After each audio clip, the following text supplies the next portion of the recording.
The sour warmth of Arag. Milk on the Mongolian steppe. You lie still now, wrapped in blankets or curled beneath a familiar sheet, and I invite you to wander far, far back, far east into a land not drawn by borders, but by hoofbeats and wind. The Mongolian steppe stretches ahead of you, golden and immense, a place where the grass does not stop and the eye learns to rest on the horizon alone. Dot in the silence. There is movement.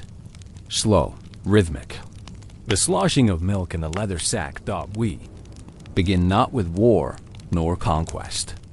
Not yet, but with something quieter. A skin bag, bulging at its seams. It hangs in the shadow of a ger, what you might call a yurt. Its round walls are packed with felt and dung smoke. Inside, a woman rocks the bag gently with her foot as she sews. Milk must not sit still. This milk, you see, is not cow's milk. It is Mare's milk.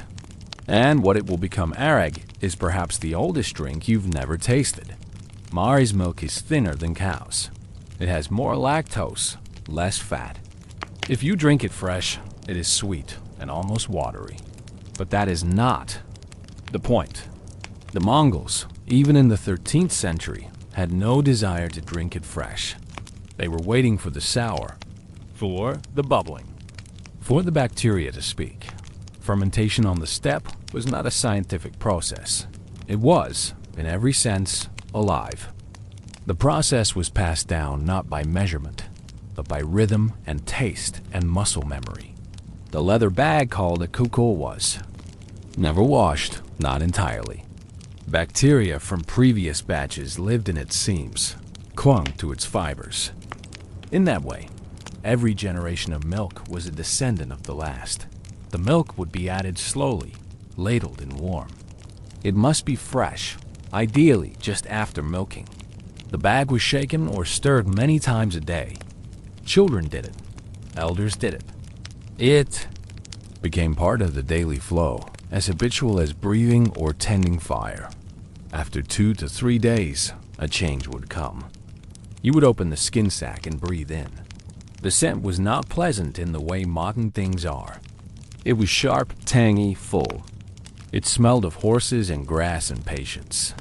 The taste, too, was strange. To a modern tongue, Arag is offensive, sour, fizzy, almost alcoholic, but barely. Imagine yogurt left out in the sun, or sour cream mixed with champagne. But here, in the wind-carved silence of Mongolia, it was prized. It refreshed. It nourished. And in truth, there was little else. The Mongol diet of the 1200s was not a varied thing. It revolved around animals, what they gave in life and in death. Meat, milk, blood, fat. Even the bones were boiled for soup. But fresh vegetables were rare. Bread almost unheard of, and salt a luxury. Arag, then, was more than drink. It was nutrition, hydration, and celebration. Historians often forget these quiet miracles. They rush toward the clamor of horses charging through Europe, toward blood and empire and the Pax Mongolica. But under that armor, beneath the banners, were men and women who swayed felt bags of sour milk, waiting for the right tang. Even the Khans, yes, even Genghis drank Arag. In fact, it was central to his authority. To offer Arag to a guest was sacred. Refusing it was an insult. Accepting it meant recognizing the host's hospitality and power. To drink it from a shared bowl was to partake in something older than any law. Imagine, then, a diplomat from the Song dynasty, perhaps a stiff man from the southern courts of China. He steps into a Mongol ger, blinking against the smoke, the heat, the sudden closeness of wool and horsehide. A bowl is pressed into his hand. Inside, a cloudy, bubbling liquid. It smells like sweat and vinegar. To refuse is unthinkable. So he drinks in this simple moment, a sip of fermented Mare's milk. Entire empires were built or dissolved. We have records from Persian travelers, Arab chroniclers, even Russian monks who found themselves in the orbits of Mongol hosts. They all described this drink, often in horror. But they also noted its place in ceremony, in politics, in daily survival. It was more than a beverage. It was the blood of the steppes. The process of milking a Mare was also no simple thing. Unlike cows, Mares produce milk in small amounts, and only when they trust the milker. The foal must be nearby. Sometimes it must begin to suckle, and then be pulled away gently so the milk can be taken. A delicate, almost intimate process, repeated several times a day. Now, listen. Do you hear the soft slap of milk against leather? The creak of the wooden frame of the gare? A baby stirs. Outside, a wind stirs the dry grass. The world is unchanged for hours at a time. But the milk ferments. You might ask, why is this important? Why talk about this? Because history is not just shaped by swords and decrees. It is shaped by what people ate, how they drank, how they stayed alive. The Mongol Empire, the largest contiguous land empire in world history, was fueled not just by strategy or bloodlust. It was sustained by sour milk in swinging sacks. Even Marco Polo, in his long, embellished travels, noted how the Mongols drank white liquor. He described their constant movement, the endless grazing, the need to preserve energy and resources. A people on horseback cannot stop to cook grain, but they can drink arag day after day and remain nourished. And then there was kumis, the Turkic word for the same drink. It traveled west with the steppe peoples. Even today, in parts of Kazakhstan and Kyrgyzstan, you can buy it. Cold, sharp, bottled. A ghost of the past, sipped through plastic straws. But the taste still resists modernity. You imagine taking a sip now. It fizzes on your tongue. Your stomach tightens. But somehow, you feel awake. You feel full. As though the wind itself had entered your blood. And so I ask you, gently, as the sky over the steppe begins to pale with dawn. Ifarag was the lifeblood of empire. What else have we forgotten that once sustained the world? When you imagine a Mongol encampment in the vast open steppe wind brushing against woolen tents and horses, grazing freely under an endless sky, it is easy to be swept up in the romance of the nomadic life. But the daily work of survival in this harsh, beautiful land was anything but romantic, especially when it came to the curious process of producing one of the Mongol world's most essential foods, arag, the fermented Mare's milk that defined their cuisine, their culture, and, in many ways, their resilience. In the last section, we explored what Mare's milk tasted like, its tangy sharpness, its thin, watery texture, and how unfamiliar it might seem to modern palates. But today, we descend deeper, moving past taste into process and people, and the slow, steady rituals that brought arag into being, not in royal courts or battlefields, but in ordinary felt tents with wooden churns and patient hands. The Mares. Schedule. Timing the milk to produce arag, one needed Mares. But not just any Mares ones that had recently foaled. Mongol herders, mostly women, closely tracked the breeding and foaling schedule of each horse, because a Mare only gave milk for 4 to 5 months after giving birth. This window defined the arag season. Spring brought foaling, and with it, the promise of milk. In early summer, as grass turned lush and the foals grew sturdy, the milking began in earnest. Mongol women would tether a Mare gently and encourage her to release milk by allowing her foal to suckle first, then pulling the foal away and quickly milking the now lactating Mare by hand. This process was repeated several times a day. The Mongols, moving frequently to keep their herds fed, had to balance mobility with routine. The act of milking kneeling on cold earth, coaxing a stream from a temperamental Mare, keeping watch for wolves or storms, was both intimate and exhausting. It was a rhythm that required endurance, gentleness, and timing. Each drop of milk mattered. It was not simply a food, but a form of stored energy, a seasonal bounty converted into a product that, while perishable, could nourish an entire people. On the move, the leather churn. Fermentation by motion raw Mare's milk alone was not Arag. The transformation into the fizzy, fermented drink required a tool, a technique, and time. The tool was the kukur, a large leather sack made from horsehide or cowhide, often hung from the central beam of a ger, the Mongol tent. Fresh milk would be poured into the kukur multiple times per day. Then came the crucial part, the churning.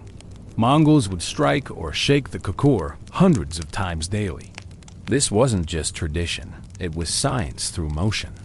The shaking introduced air, helped encourage fermentation, and evenly distributed the microbes necessary for converting the lactose-rich milk into a sour, fizzy, mildly alcoholic drink.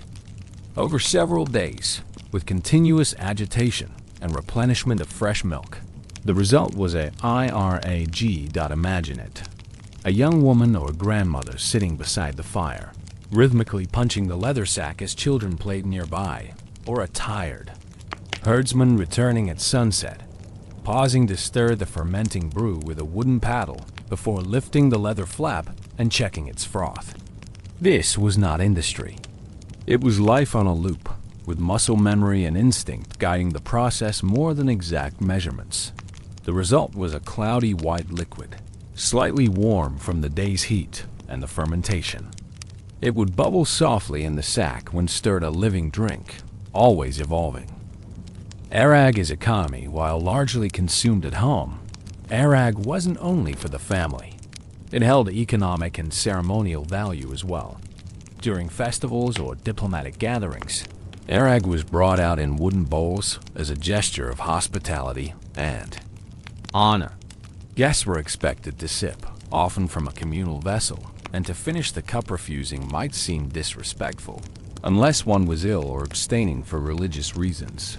Excess Arag could be sold or traded, often in large volumes during Nadam, the summer celebration of Mongol culture featuring archery, wrestling, and horse racing.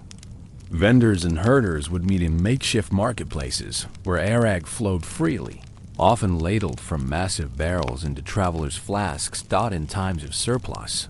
Some Mongols would distill the leftover Arag into a stronger spirit called arkia, clear, potent liquor with even more bite. But for the most part, Arag was a seasonal treasure, a drink that belonged to summer, sweat, and steppe. The social web of milk. It is easy to think of milk production as a solitary chore. But on the Mongolian plains, it was a community act.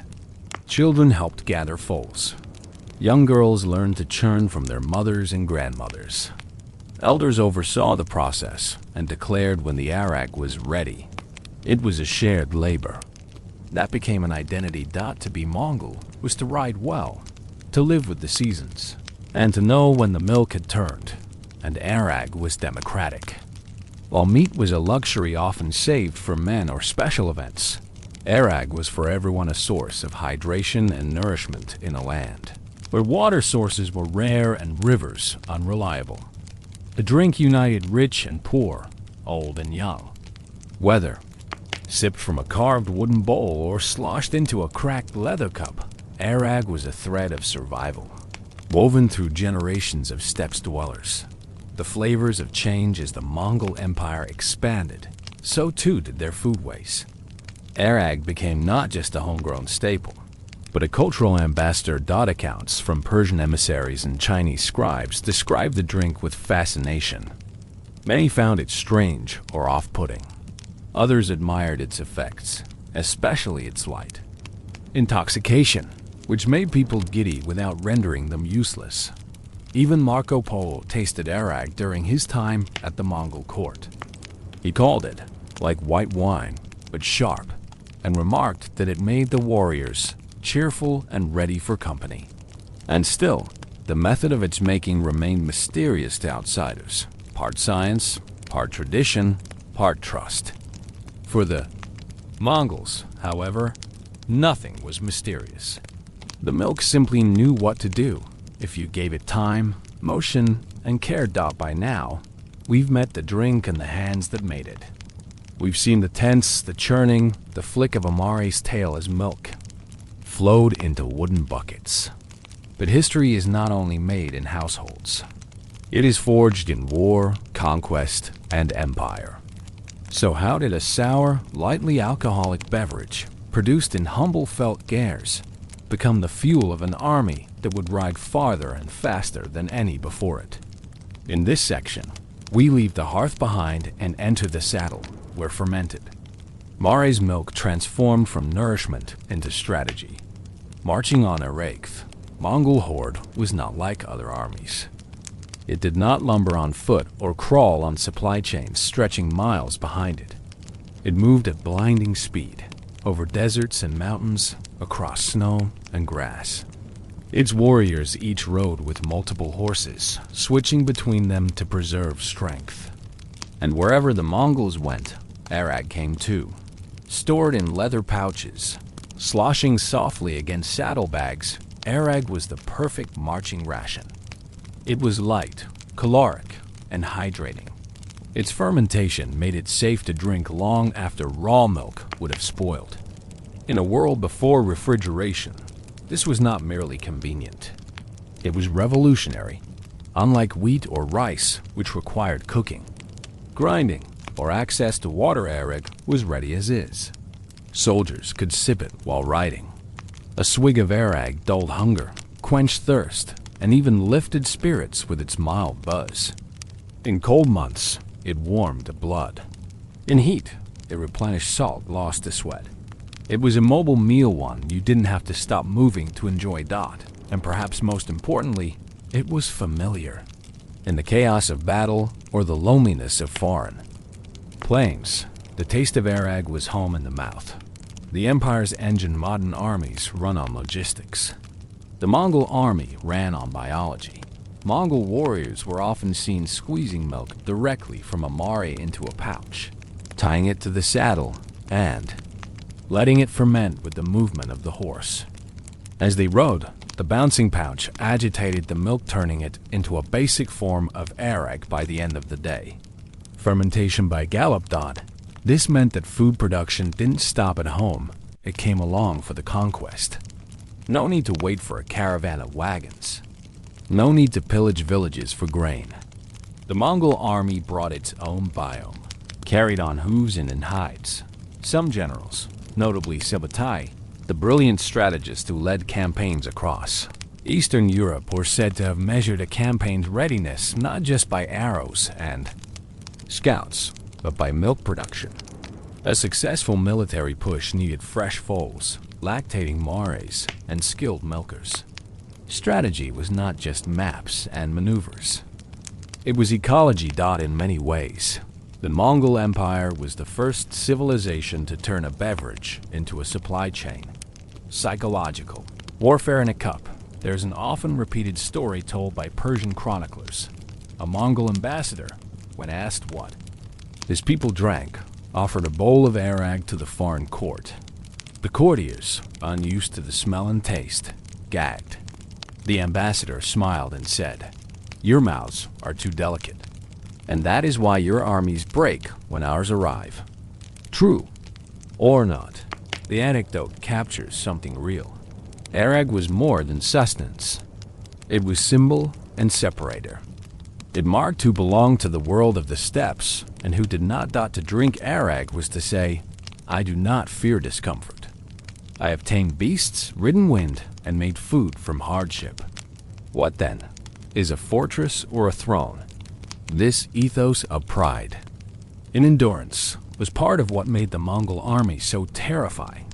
They could ride days without rest.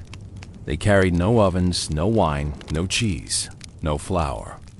Just milk, meat, and resilience. When European or Chinese armies captured Mongol provisions, they found little they could use. Hard dried meat, balls of curd, pouches of sour milk. It was a diet designed not for luxury, but for victory, strength. In simplicity, one could argue that the Mongols succeeded because they simplified everything. They wore clothes that didn't chafe or tear. They used composite boughs that worked in rain and snow. They read the land like scripture. And they drank. A food that did not require civilization to produce. Arag could not be taxed. It could not be monopolized by temples or states. It flowed from the animal and the earth, and it went where the herder went dot in a world of kingdoms, granaries, and delicate supply lines. The Mongol diet, and Arag in particular, was antiphratal. The more chaotic the world became, the more useful it was to drink something that needed no roads or rulers dot. This gave the Mongols a power few understood until it was too late. Their food was fast, and so they were faster. Their food was wild, and so they remained untamed dot in every sense. Arag was a weapon dot at the height of their empire. Mongol generals toasted victories with Arag poured from barrels bound in rawhide. In the heart of foreign cities, far from the steppes, they still drank the milk of their mothers' mares. And even as they conquered distant lands, they never left behind that ancient alchemy of motion, milk, and microbes. But empires do not last forever. In the next section, we follow the fate of Arag as the Mongol domains fractured, settled, and changed. What happened to the drink when horses gave way to cities and gears gave way to stone? Empires rise, empires fall, and yet, amid the ashes of conquest, certain customs persist, quiet, enduring, unassuming. The Mongol Empire shattered into fragments. In the centuries after its zenith, its sweeping cavalry tactics gradually made obsolete by gunpowder, walled cities, and bureaucratic states.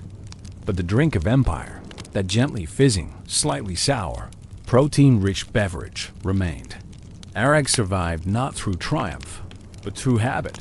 From khanates to camps after Genghis Khan's death in 1227, the Mongol Empire fractured into semi-autonomous khanates, the Golden Horde in the northwest, the Ilkhanate in Persia, the Chagatai Khanate in Central Asia, and the Yuan dynasty in China. Each adapted to its local environment. Some Mongols settled in cities, some adopted Islam, others became patrons of Chinese arts. But almost all retained their taste for Mari's milk dot in the Golden Horde, which ruled over parts of what is now Russia and Ukraine.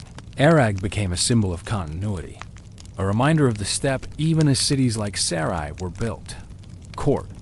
Banquets featured Islamic dishes, Russian tribute, and Mongol Arag, often served in elaborate silver goblets. It was both a comfort and a statement. We drink our drink, even in foreign lands. In China, the story was different. Under the Yuan dynasty, 1271 to 1368, Mongol elites tried to hold on to their nomadic identity, even while ruling one of the most sedentary civilizations on Earth. The Chinese viewed the drink with suspicion. Sour, foreign, and unsuited to Confucian refinement. But in the imperial courts, small dairies were maintained by Mongol concubines and servants. Churning Arag for the elite dot, it was less common in the capital, but never forgotten. Chinese chroniclers referred to it as swan niu nai, sour cow milk, though they rarely grasped its equine origins. The very concept of drinking horse milk remained strange. Yet for Mongol lords perched atop Chinese thrones, it was a taste. Of the windswept homeland, the drink of margins as the centuries passed, the great khanates fell. The Yuan dynasty was replaced by the Ming. The Golden Horde splintered into warring principalities.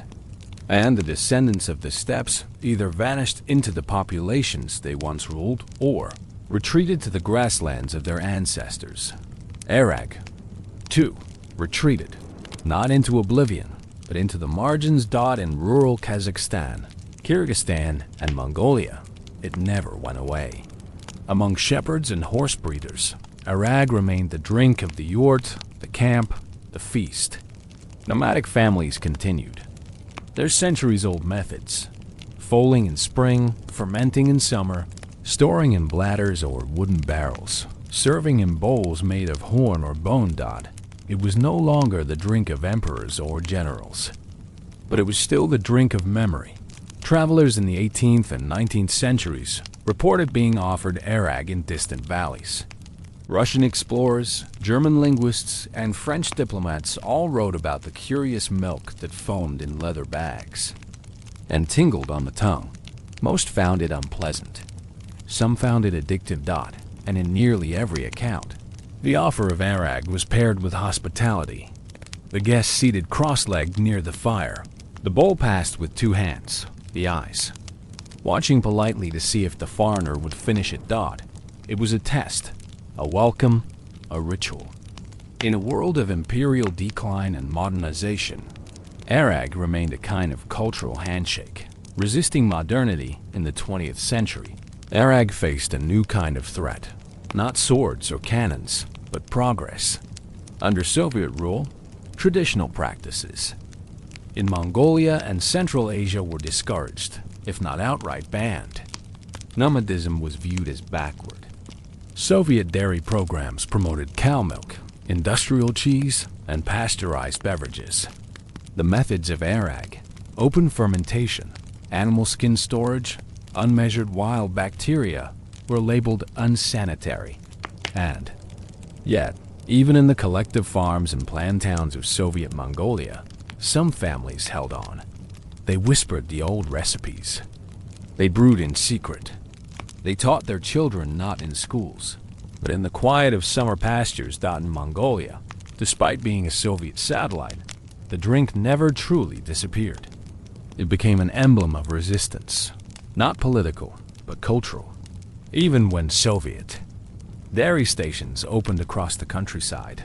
Herders returned to their gers with barrels of Mare's milk. A bowl of arag became not just a drink, but a memory of freedom, a way of life untethered to state calendars or bureaucratic permission.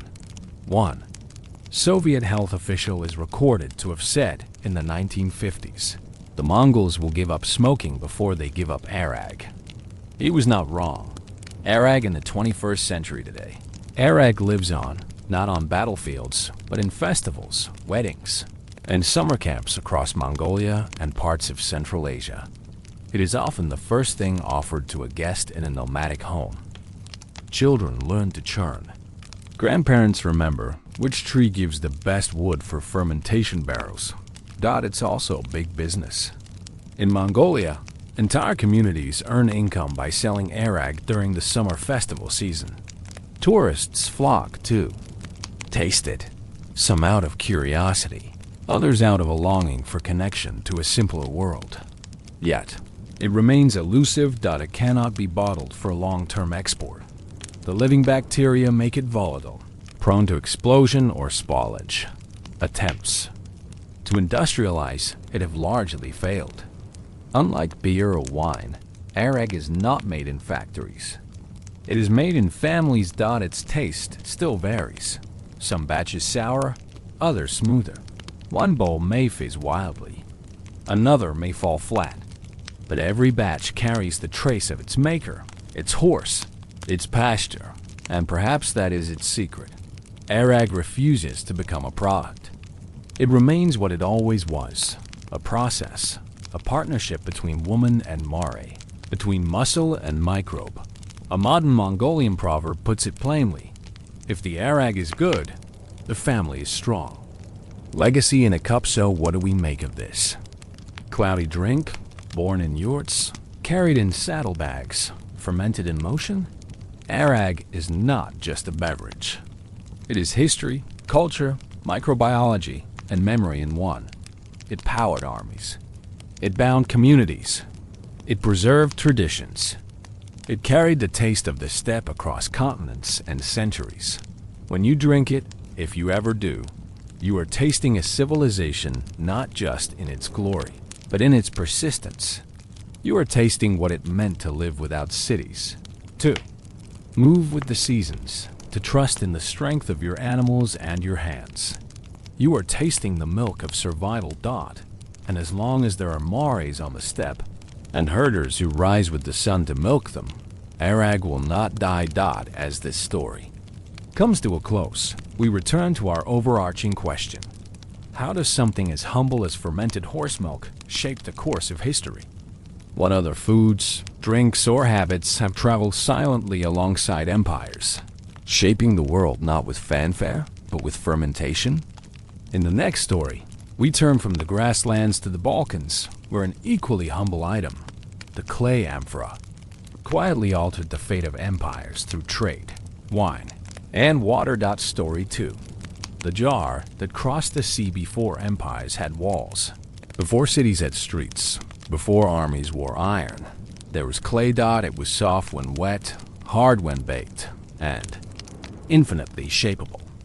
With it, early humans molded bowls, idols, ovens, and eventually amphorae.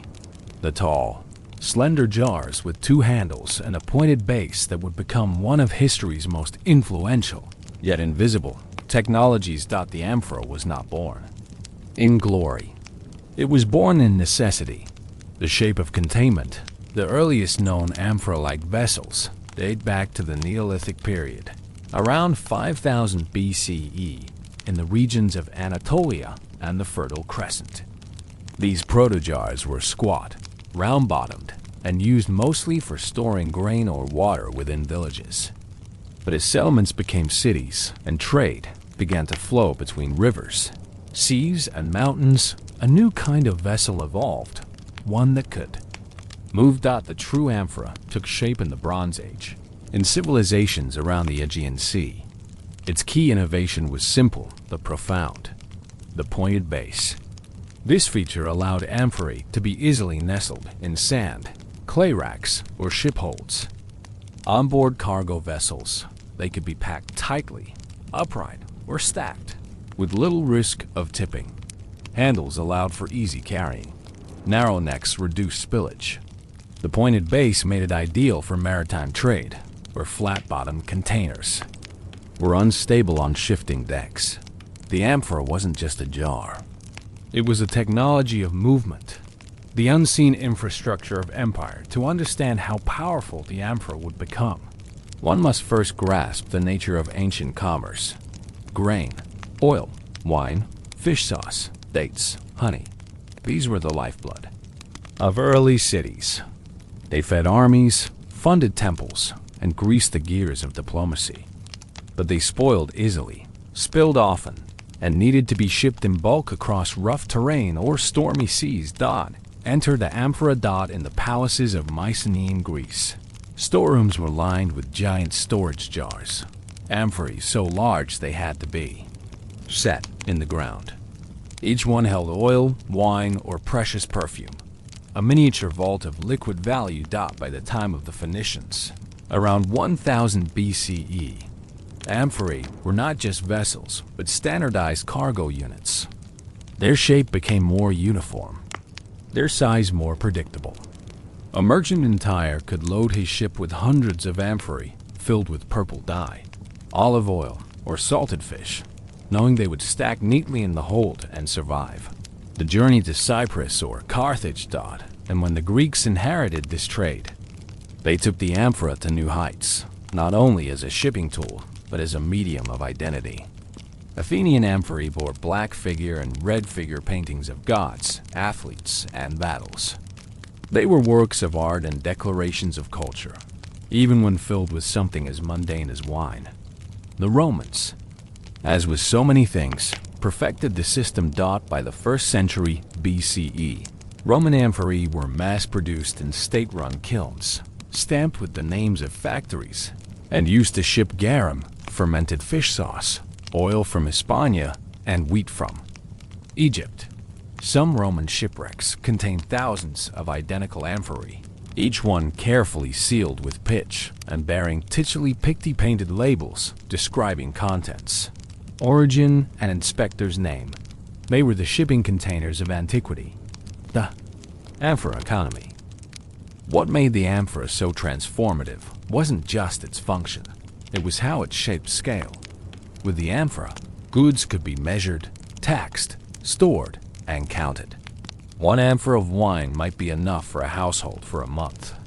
10 amphorae of oil might pay a soldier's annual salary. 50 could ransom a noble. In Roman ports, customs agents counted amphorae as part of imperial taxation. The vessels became units of statcraft. A shortage of amphorae in a region could signal crop failure. A sudden glut might mean war was brewing, and food stores were being stockpiled. Some emperors even controlled the distribution of amphorae to influence trade. In the time of Augustus, amphora shipments to Rome were monitored to ensure grain supplies remained stable. The containers became part of the logistical skeleton of empire, silent but vital. And still, they remained humble, breakable, replaceable, invisible. Their fragility was paradoxically their strength. Amphorae were made cheaply, used widely, and discarded freely. But in their short lives, they carried empires on their backs. A vessel of culture, it wasn't only commerce that amphorae carried. They carried stories done in Athenian society. Certain amphorae were used as prizes for athletic games. The Panathenaic amphora, tall, broad-shouldered, often painted with images of Athena and athletes, contained olive oil from sacred groves. Winning one was a mark of honor. To drink from one was to taste both victory and divinity. In burial rites, amphorae held wine or offerings for the dead. In homes, they were sometimes buried beneath thresholds to bring luck. In temples, they held oil for lamps or blood from sacrifices. They were used to transport rituals, not just goods.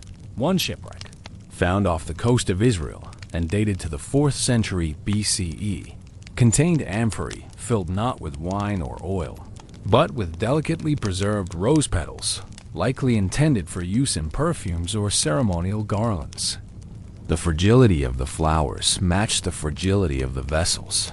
Yet somehow, across centuries and sea, both survived. Each amphora carried more than liquid.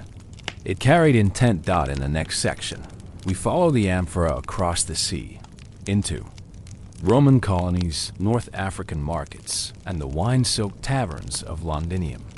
We will see how this simple vessel continued to shape the daily life and imperial logistics of the West. It is one thing to invent a vessel. It is another to build a world around it. By the time the Roman Empire reached its peak, amphorae had transcended the boundaries of trade. They were no longer just the carriers of goods. They had become the infrastructure of daily life, the very bones of empire. And yet, for all their influence, amphorae remained mostly invisible. Shattered, buried, reused, forgotten. Their fragments littered the ancient world like dead leaves on a forest floor.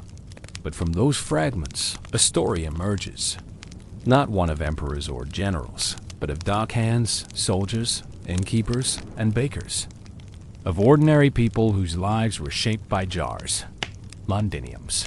Broken teeth walk the streets of modern London, and you walk upon ruins. Beneath the pavement of office parks and bus terminals lies the Roman city of Londinium. Founded around 47 CI, it was a colonial outpost, a trade hub, a military logistics center, and it was built upon amphorae. Literally. Archaeologists excavating Roman layers of London have uncovered piles of broken amphorae used as building material. Crushed shards were mixed into concrete foundations. Whole necks and handles were repurposed into drains. In taverns near the river docks, amphorae once stacked with wine or garum were smashed after use and buried beneath the floor to raise the ground, level against flooding. They called the wine Falernian, strong, sweet, and shipped from the slopes of Mount Falernus in Italy. It arrived in heavy, wide-shouldered amphorae marked with the letters FAL.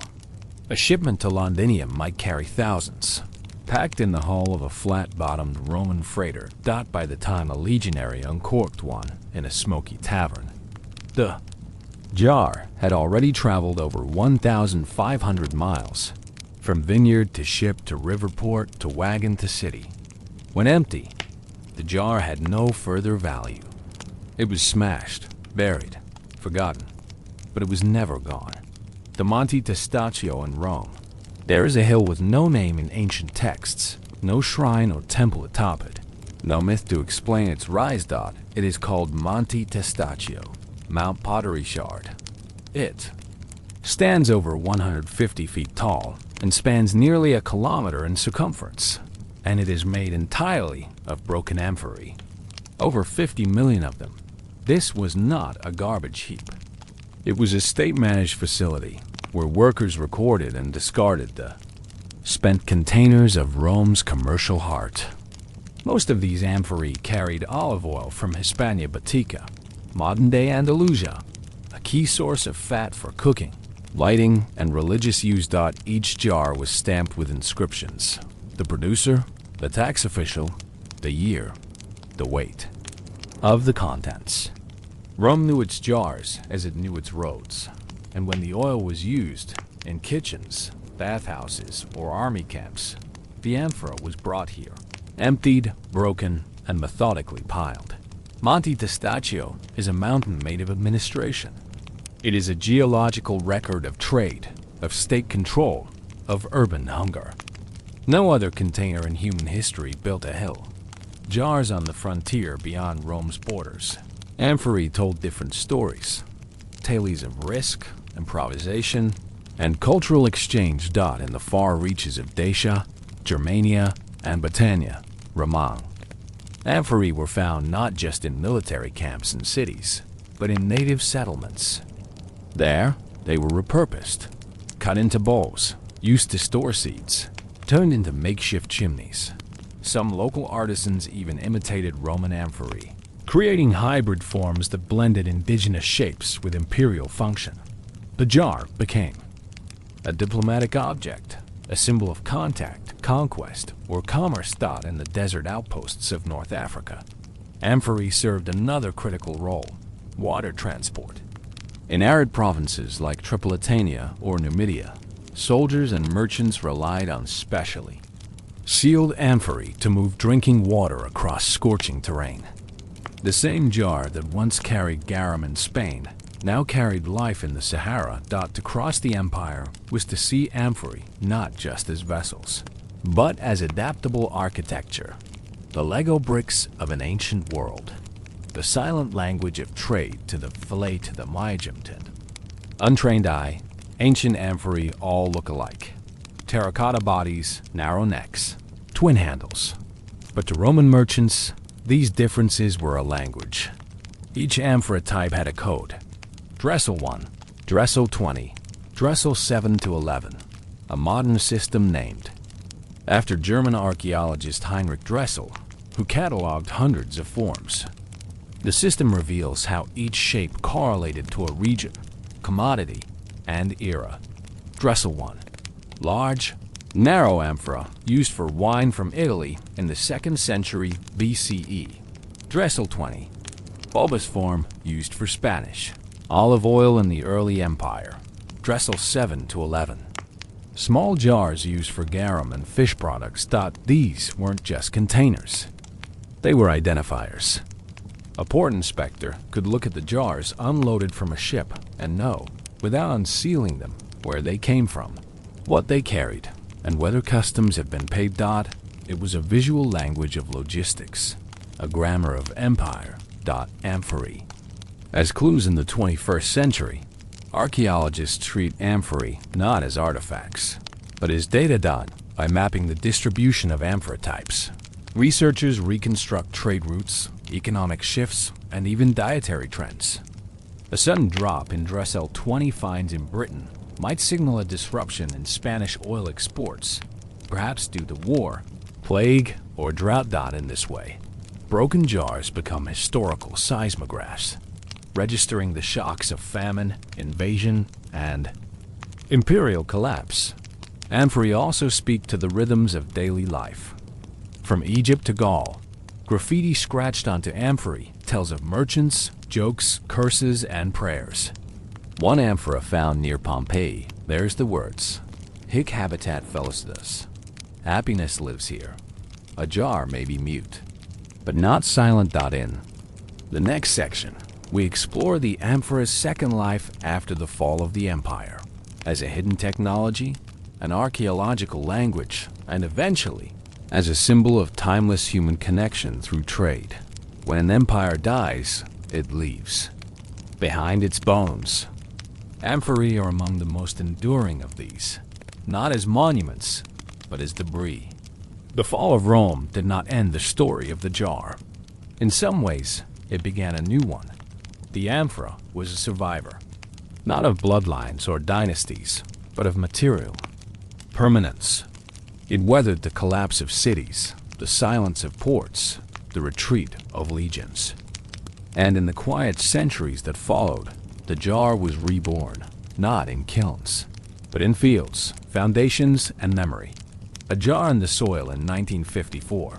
A farmer in southern France plowed up a shard of pottery in his vineyard. He had turned up dozens before, and this one seemed no different. Reddish clay, part of a handle, a few faint scratches. He tossed it aside. Later, a local archaeologist picked it up and noticed something unusual. Stamped letters in Latin, partially legible. Vibi. L. Felix. That name matched a known Roman oil producer from Hispania, dating to the late 1st century CE. What the farmer had unearthed, without knowing, was part of a Dressel 20 amphora that had once carried olive oil from Spain to Gaul, consumed by someone long forgotten, buried beneath vines that would one day make wine for a different world. Such finds are common in Mediterranean landscapes. In fields, gardens, wells, and even graveyards, amphorae sleep beneath the surface. Fragments of a lost system that still shapes the soil. In parts of Tunisia and Sicily, crushed amphorae were mixed into agricultural terraces, enriching the soil with minerals, providing drainage, even marking ancient property lines. The jar never stopped being useful. It simply changed roles. Jars. In the abyss, not all amphorae were buried. Some were lost at sea in the last 2 centuries. As diving technology advanced, a new kind of archive began to emerge from the depths. Shipwrecks. And with them, jars. Thousands of amphorae now lie, silent on the seafloor, stacked in ghostly formations, still in the hold of vessels that sank 2,000 years ago. These were not garbage dumps. They were frozen moments of catastrophe. The Madia wreck off the coast of Tunisia carried amphorae of wine and art, objects meant for a Roman villa. The Ionissos wreck in the Aegean was a massive freighter bearing hundreds of jars. Still intact, the Grand Convoi shipwreck near Marseille held amphorae whose residues still contained trace oils and resins. What had once been mass-produced packaging was now archaeological treasure, a kind of time capsule for marine historians. The jars told not just what was traded, but how, where, and by whom.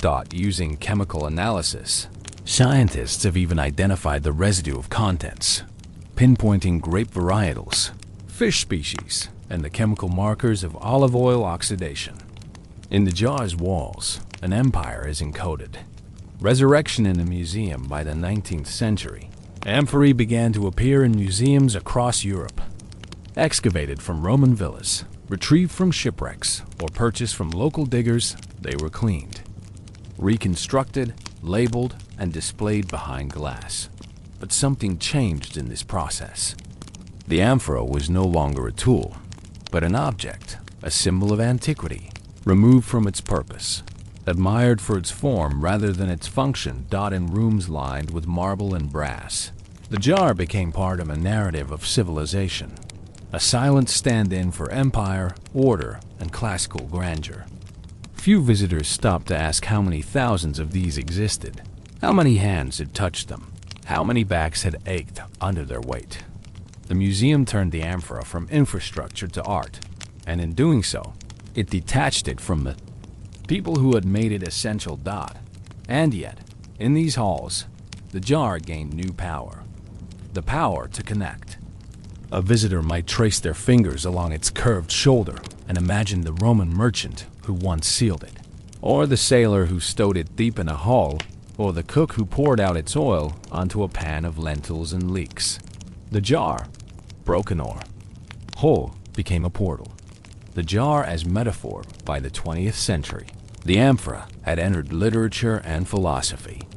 Writers saw in it a symbol of fragility, of permanence, of memory. The poet George Sepphoris wrote, "Wherever I go, Greece wounds me with a jar buried in the soil."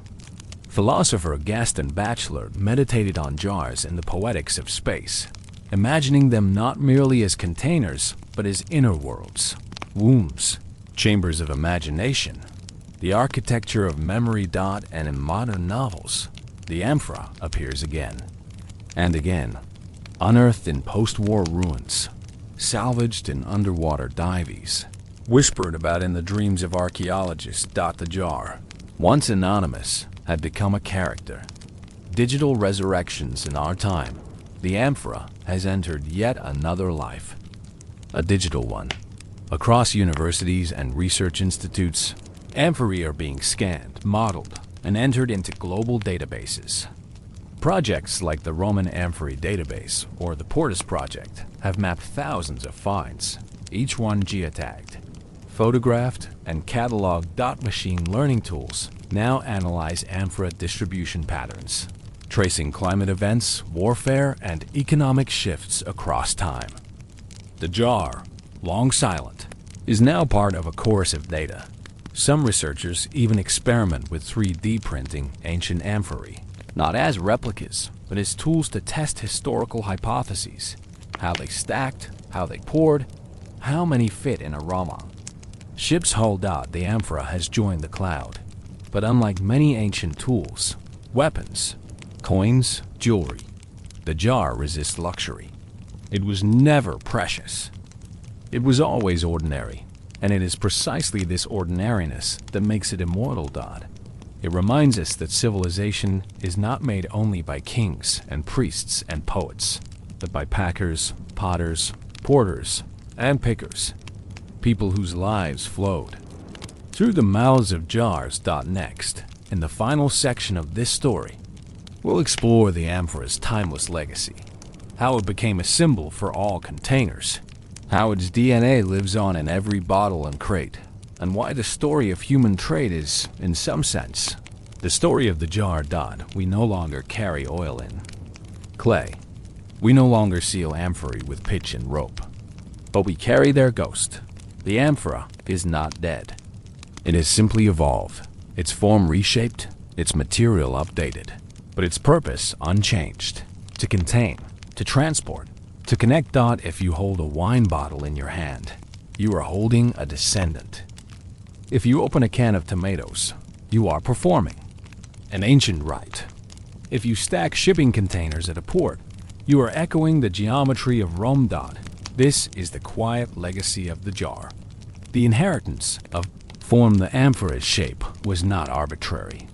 It was refined over centuries to serve function above all. The taper base allowed it to nest tightly in ship holds, upright in sand or soft earth. The long neck slowed pouring, reducing spillage and spoilage. The looped handles allowed for ropes, arms or hooks, versatile grip for merchant or mule.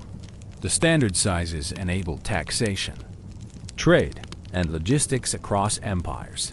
When glass and tin replaced clay, when trucks replaced ox carts, and when barrels and crates became the new norm, the jar's design language persisted. Even today, the standardized sizes of modern shipping containers, TEU's 20-foot equivalents, follow the same logic. Efficiency, stackability, are EPA, BI, LITY. Just as amphorae once bore stamps of origin and contents, modern boxes are marked with QR codes and barcodes, scannable metadata for global systems. Jar lives on in algorithms and airport tarmacs, in cargo manifests and supermarket shelves. The shape in our hands.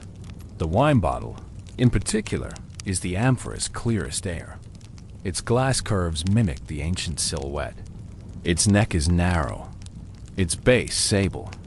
It is often stored horizontally, but always designed for vertical dignity.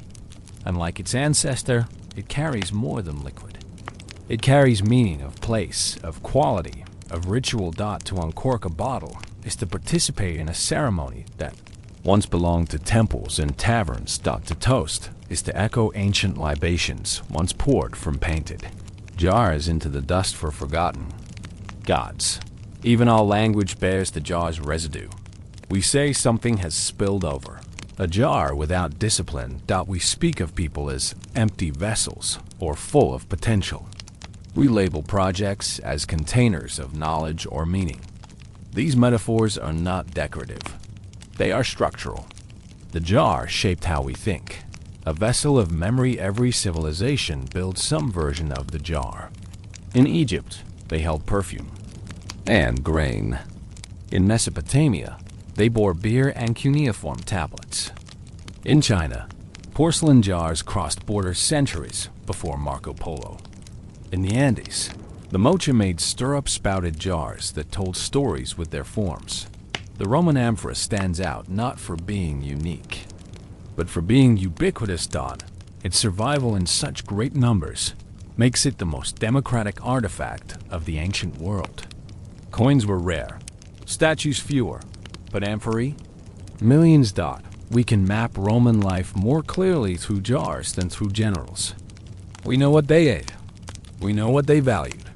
We know how they moved through the world. Archaeologists now use amphora fragments, potsherds, to date layers of time, like tree rings. Each style corresponds to a period, a region, a trade. Root. The jar has become a clock that tells us not just about Rome, but about the world Rome touched. The ghost in the shell. But the amphora is not only history. It is a shape of longing. We design urns for ashes in similar silhouettes. We craft vases to hold flowers and curves that mirror ancient elegance. We place time capsules in metal canisters, hoping someone will someday unseal them, like a message in a bottle or a letter from antiquity. We are still a species of containers. We put meaning into boxes. We archive memories in clouds and jars. Of jam in folders of photographs. The jar teaches us something elemental. To preserve is to believe in tomorrow. To store olive oil against a future hunger is to trust that someone will open it. To send goods across a sea is to believe in arrival. To place wine in a bottle is to say, this moment too is worth saving. The amphora is faith-made ceramic. The jar in the stars. There is one last echo. When NASA sends spacecraft into deep space, it often places golden records or sealed archives aboard. Messages for unknown intelligences, hoping to survive the collapse of everything else. These are jars. In the truest, most mythic sense. Vessels of meaning sealed against time, hurled across a vast sea, not of salt, but of stars. In this way, the amphora has not only crossed the Mediterranean, it has crossed epochs, continents, species, and now perhaps the cosmos. And if one day a distant being opens such a container and hears the voices of our planet, music, laughter, greetings in many tongues, then the jar will have completed its final voyage. Not as clay, not as glass, but as the eternal idea of a thing meant to hold something precious until it is needed again. This is the legacy of the jar. It is not heroic. It is not beautiful, but it is enduring. The amphora reminds us that civilization is not built by epics alone. It is built by systems, by tools, by the humble miracles of storage and structure. By those who carry, by those who wait, by those who seal the lid and say, this will matter later. And they were right, because thousands of years later, we are still opening them. Story 3. The city that ate stone. It did not begin with war. It began with a footprint, a trail worn into the earth by bare solace and calloused hooves. A path between watering holes, between fields and forests, between a village and its nearest neighbor. This was the first road. And then it was remade. Not with footprints, but with stone. The invention of the unnatural path. To a Rama, a road was not just a way to go from place to place. It was a way to stay in control. Before Rome, roads followed the contours of the land, winding with rivers, skirting hills, bending with terrain. But Roman roads cut through. They conquered. Hills were carved down. Marshes were drained. Mountains were pierced. Roman surveyors, called agrimensors, used tools like the groma and the corybates to impose mathematical straightness on the world. The roads did not meander. They declared, where there had once been dirt, they laid gravel. Where there had once been gravel, they pressed stone. And when the world refused to bend, they built arches, bridges, tunnels, teeth and claws of a machine called empire. The road became a technology of domination. Via Appia and the bones beneath. Consider the Via Appia, Rome's queen of roads. It stretched from the city's gates all the way to Brundisium on the Adriatic, over 300 miles in a line so unbending it seemed unnatural. And perhaps it was to build it. Rome requisitioned labor. Soldiers dug. Slaves hauled. Engineers calculated. The roadbed was laid in layers. Stadamen, large stones for foundation. Rudus, crushed gravel. Nucleus, finer gravel and sand. Summum dorsum, polygonal paving stones fitted so tightly you couldn't slip a knife between them. This was not a trail. It was a spine. And beneath it, bones. Because every road cost something. The Via Appia saw the crucifixion of 6,000 slaves after the rebellion of Spartacus. Their bodies nailed along the roadside as warnings, turning the route into a corridor of agony. Rome paved with stone. But it was blood that held the mortar. The road as a weapon. The genius of Roman roads was not just their engineering. It was their purpose. Troops could move quickly. Legions dispatched across vast territory with terrifying speed. Messages traveled by cursus publicus, the imperial postal system, with relay stations every 10 to 15 miles. Merchants followed in their wake, turning remote outposts into marketplaces. A road meant that wherever Rome went, Rome remained. It carried language, law, measurement, architecture, coinage, the whole grammar of civilization, stamped in basalt and lime. To destroy a city was one thing. To connect, it was worse. Because once the road was built, it became harder to forget who ruled you. The road didn't just move soldiers. It moved identity. The network of control at its peak. Rome had over 250,000 miles of roads. About 50,000 miles were paved in stone. They radiated from the Miliarium Aureum, the golden milestone in the Roman Forum, outward like the spokes of a wheel. The phrase, "all roads lead to Rome," was not metaphor. It was infrastructure. Each road bore a name. Each had its own mile markers. Each connected provinces to governors, governors to emperors, and emperors to the restless edges of the world. The roads had order, and that order was not just physical. It was psychological. To walk on a Roma road was to feel the weight of system. You were not alone. You were on a path others had built, others had walked, others had taxed, patrolled, mapped, and recorded.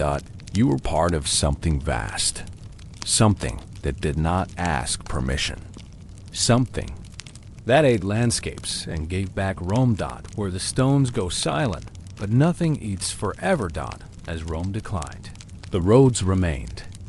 And for a time, they still served, repurposed by Goths and Franks, pilgrims and popes, merchants and monks. But eventually, the maintenance stopped. The mile markers faded. The relay stations collapsed. Grass took root between the stones. Cart. Wheels wore ruts. The spine began to slump. Yet even then, they lingered. Because roads, once built, are hard to forget. Villages still grew near them. Markets still followed their lines. Even new roads traced their old paths, because Roman judgment of terrain was so precise that it rarely made sense to reinvent. And so, the ghost of the empire remained beneath the feet of generations who no longer remembered. who built the stones they walked on. The road did not just conquer. It outlived dot if a Roman road was a spine. Then, its cities were the organs, pulsing with grain, tax, and rumor. The empire was not just a map of conquest. It was a network, a body. And bodies, once formed, must feed. They must breathe. They must transport heat and knowledge. They must endure decay. This is what Rome built, not merely a collection of cities, but a circulatory system of power. The stones did not lie flat.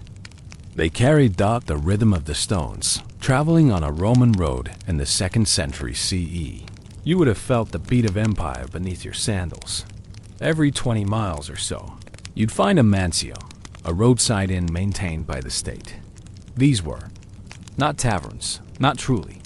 They were official relay stations, part of the cursus publicus, where imperial messengers could change horses, eat, rest, and send dispatches faster than the wind dot between the mansios.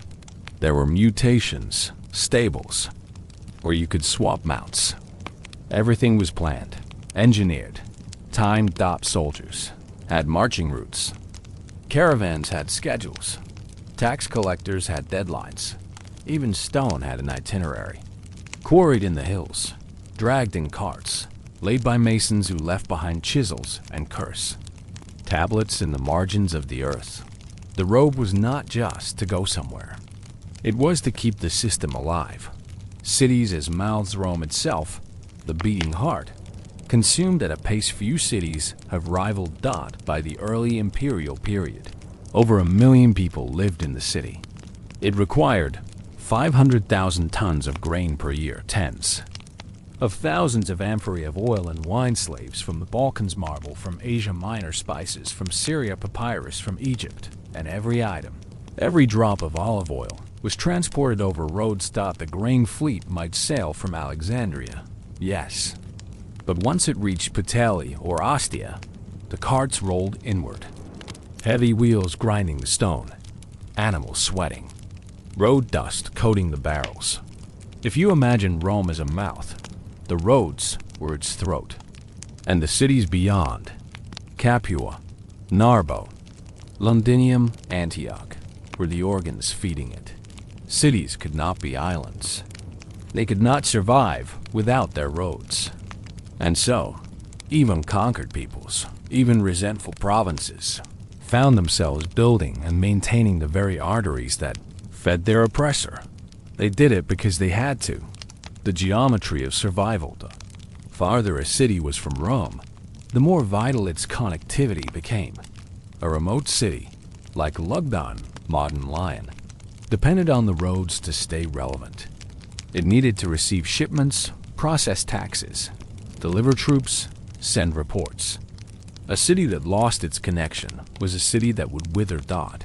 So city leaders, even in Gallic or Iberian towns that had once fought Rome, became roadkeepers.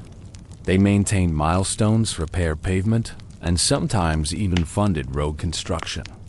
Themselves in return for imperial favor, dot to be on the road was the matter. To be off, it was to be forgotten dot life along the edges. For ordinary people, the roads were both lifeline and menace. Farmers carted olives and grain to market. Traveling teachers sought students in cities far from home. Physicians, often Greek, moved town to town, bringing herbs and tools in wooden chests. Actors and gladiators followed seasonal circuits, sleeping under the same stars as soldiers. Pilgrims later traced the same roads to Christian shrines. But with traffic came danger. Bandits waded in the forests. Bribes were paid at toll points. Weary feet blistered. Cartwheels cracked. And still, they walked dot because to not be on the road was to fall into the margins. To miss opportunity? To be unreachable dot when roads became burdens by the 4th century CE. The Roman road system was no longer a glory. It was a liability. The roads still functioned. Many still bore the name of Augustus or Claudius. But the empire itself had changed. Civil wars fractured regions. Tax burdens exploded. Maintenance became sporadic. Once the empire had built with pride. Now it patched with desperation.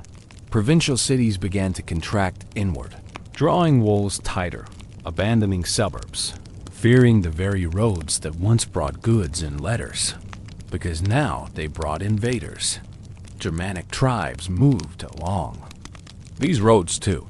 So did rebel legions. So did messengers bearing news of betrayal, of defeat, of a distant emperor deposed again. The veins still pulsed. But the blood was poisoned hot when roads led nowhere after the fall of the Western Roman Empire. In 476 CE, many cities along the road network collapsed. Aqueducts dried. Forums emptied. The stones still lay in their straight lines, but few followed them now. Some cities, like Ravenna, survived as imperial ghost towns, mausoleums with mosaics. Others, like Londinium, shrank so much that medieval London would be built off to the side, not atop the Roman city, as if the old stones were best left buried. And yet, pilgrims still traveled on the Via Francigena. Charlemagne still used the bones of Rome to organize his empire. Crusaders marched across Roman bridges in Hispania. Traders in medieval France followed Roman way stations, unaware of the stones beneath. Their feet had been quarried 15 centuries earlier. The roads had lost their empire, but they had not lost their path. Endurance in dust, perhaps. The most fascinating thing about the Roman road network is how long it refused to die. Even today, the A1 autostrada in Italy follows the path of the old Via Flaminia. In Britain, Watling Street is now the A2 and A5. In France, parts of the A9 hug the old Via Dom Itia. What does this say? It says that Rome, in its obsession with geometry, terrain, and durability, understood something deep, perhaps deeper than intended. A good road does not just carry people. It carries possibility. And once that line is carved into the land, it becomes difficult, sometimes impossible. To UNMAKE. In the next section, we'll explore what the legacy of these roads became after empire, how Christian pilgrims, medieval kings, and Renaissance scholars repurposed them, how roads became both monuments and mysteries. Embedded in the soil of time, the stones lie still now, some buried beneath centuries of earth and memory, others worn smooth by the tires and footsteps of modernity. But these stones, once the backbone of a vast empire, still guide us. They are the skeleton upon which much of Europe's modern infrastructure is built. And they remind us that roads, once tools of conquest, become paths of continuity. Medieval travelers and the ghosts of Rome after the empire's collapse. Europe fragmented. Kingdoms rose and fell like tides. Yet the ancient roads built with precision and pride did not simply vanish. They became the paths of pilgrims walking towards Santiago de Compostela, monks spreading new ideas and faith, merchants carrying cloth and salt across uncertain lands. Despite the crumbling cities and shifting borders, the Roman roads persisted, guiding feet and carts alike. This was no accident. Medieval chroniclers often lamented the decay of the old world, but relied heavily on its infrastructure. Maps of the era frequently marked Roman roads as the safest and most reliable routes, even if those roads were little more than rough tracks, patched by local villagers. The endurance of these roads shaped medieval life in subtle ways, improving trade, encouraging communication, and fostering a sense of connectedness that was crucial to the slow rebirth of Europe. Renaissance reverence and rediscovery. By the 14th and 15th centuries, Europe was awakening. Scholars like Petrarch and later humanists gazed upon the ruins of Rome with awe and longing. Ancient roads were no longer just pathways. They were symbols of a lost golden age. During this time, the remnants of Roman roads began to be carefully studied, mapped, and preserved. Renaissance engineers borrowed heavily from Roman construction techniques. Realizing that durability and planning mattered, the Via Appia, the Queen of Roads, became a pilgrimage site and a symbol of enduring engineering prowess. Travelers and cartographers, equipped with new instruments, began to chart the old roads with surprising accuracy, ensuring they would not be lost to history. Modern roads and ancient footprints fast forward to the 18th and 19th centuries, the age of industrialization and empire. With new technologies, railroads, steam engines, and later automobiles came a renewed interest in efficient routes. Planners and engineers often found the old Roman roads to be ideal starting points. In England, the famed turnpike trusts often upgraded Roman roads instead of building new ones from scratch. In Italy, the state highway system honored many ancient Roman routes, paving over stones that had borne the weight of chariots, soldiers, and traders for 2 millennia. The same could be said for France, Spain, and Germany. Thus, the invisible hand of Rome still shaped the modern world's veins and arteries. Lessons from the stones. What can the story of Roman roads teach us beyond engineering? Longevity and vision. Rome's roads were built not for short-term convenience, but for lasting impact. They remind us that infrastructure investments can shape societies far beyond their creators' lifetimes. Connectivity and power. The roads show us how connectivity can both unify and control. They fed the empire's power, but also helped preserve knowledge, commerce, and culture, passing through dark ages and rebirths, resilience and adaptation. Even when the empire fell, the roads adapted to new purposes: pilgrimage, trade, migration, showing human resilience and the repurposing of tools across eras. The quiet power of boring history. You might wonder why the story of stones and roads matters today. After all, roads are so common they barely merit notice. They are ordinary, dull even. But beneath their monotony lies history's heartbeat. Each mile of Roman road is a thread connecting us to distant ancestors who planned, built, and lived in a world both foreign and foundational to ours. They carried soldiers and scholars, farmers and pilgrims, merchants and monarchs. They bore witness to the slow, grinding story of survival, expansion, decline, and rebirth. And perhaps, as you rest now listening to this story, you might ponder this. What roads do we build today that will outlast us? How will future travelers interpret the stones we lay down? Story 4. A Plague in the Fields. How medieval peasants survived the Black Death. They saw it first in the sky, in the summer of 1348. The sun seemed duller, the winds hotter. The animals, goats, sheep, and chickens grew restless. Even the church bells rang with a strange delay, as if sound itself had slowed to watch what was coming. And then came the smell. Some said it was sulfur. Others claimed it was the scent of the sea. Though the village of Bridling Fen lay 100 miles inland, the dogs howled. The birds flew low, and the fields, golden and full of barley, seemed to stand unnaturally still in the windless dusk. But the people, poor, tired, and mostly illiterate, did what they had always done. They worked, because plague or not, a man's fields don't tend themselves.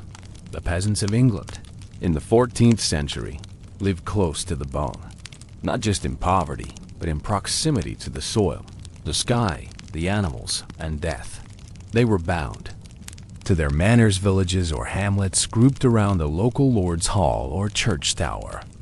In most cases, they worked someone else's land, growing barley, oats, and wheat. They owed labor to the manor, 3 days a week at least, plus taxes in kind, such as eggs, wool, or cheese. They lived in timber-framed homes with wattle and daub, walls and thatched roofs, sometimes shared with pigs or chickens. Floors were earth. Windows were cloth. The hearth smoked endlessly, and the only real heat came from sleeping close to family and livestock. Life was narrow, predictable, grueling, but it was not always hopeless. There were feast days, saints' festivals, ale brewed in the spring, and for those with sturdy backs and few enemies, a life could be lived well into one's 40s until, of course, the pestilence came. It did not arrive with a roar, but a whisper, a merchant's cart from the coast laden with wool sacks, a friar traveling between parishes, a wandering musician who sang of death and dreams. The first death in Bridling Fen was a girl named Eliza, age 7. She had picked apples for her mother and died the next morning, skin darkened, tongue swollen. The villagers buried her near the hedgerow, with the vicar saying a hurried prayer and the wind carrying the sound of coughing from every direction. By the week's end, 5 were gone. By month's end, half the village. You may think that in the face of such devastation, the world would stop. But in truth, it did not. The peasants still rose before dawn. They still milked their cows and mucked their stalls.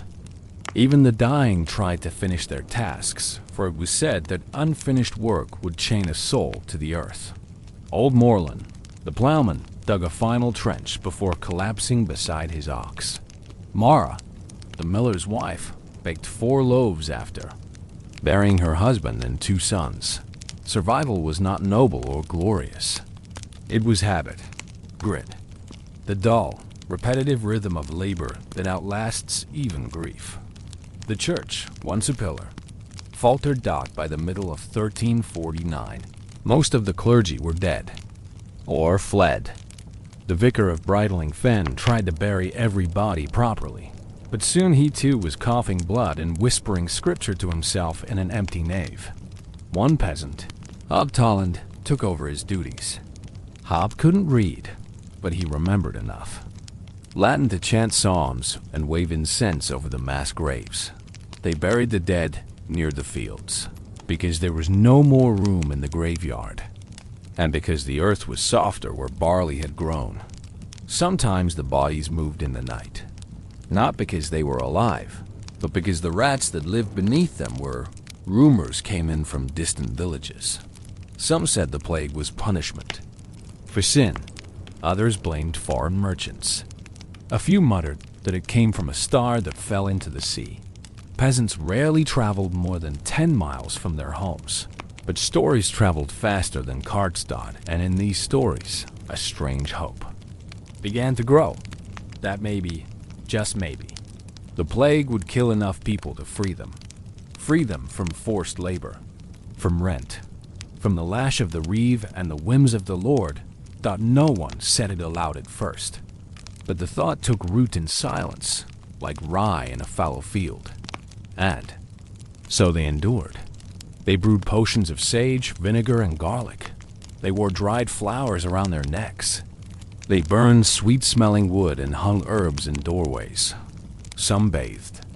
Others avoided water entirely, believing it opened the pores. To illness, children were kept indoors. Pigs roamed freely. And when all else failed, the peasants did what they always did. They looked to the land. Because if the barley still grew, if the cows still gave milk, if the hens still laid eggs, then life, no matter how fragile, could go on. By the end of 1349, 2/3 of Bridling Fen was gone. But those who remained knew something had changed. The fields were still. The manor hall was silent. And the reeve, the man who once whipped them for lateness, was buried in a ditch with his boots stolen by a shepherd. For the first time in generations, the survivors looked around and saw something strange. The land was empty. The fields were theirs. No lord came to collect rent. No clerk counted bushels. They had nothing. And yet, they had everything. In the next section, we will explore what the survivors did with this unexpected freedom, how scarcity created opportunity, and how laborers, once bound in servitude, began to shape the terms of their own lives. They say that absence makes the heart grow fonder. But in 1350, across much of Europe, absence made something else entirely: opportunity. when the Black Death loosened its grip on England in the early 1350s, what remained was a quiet countryside, less a land at peace, more a field after fire. Smoldering, ashen, waiting in places like Bridling Fen, where over 2/3 of the population had perished. This absence became the defining feature of life.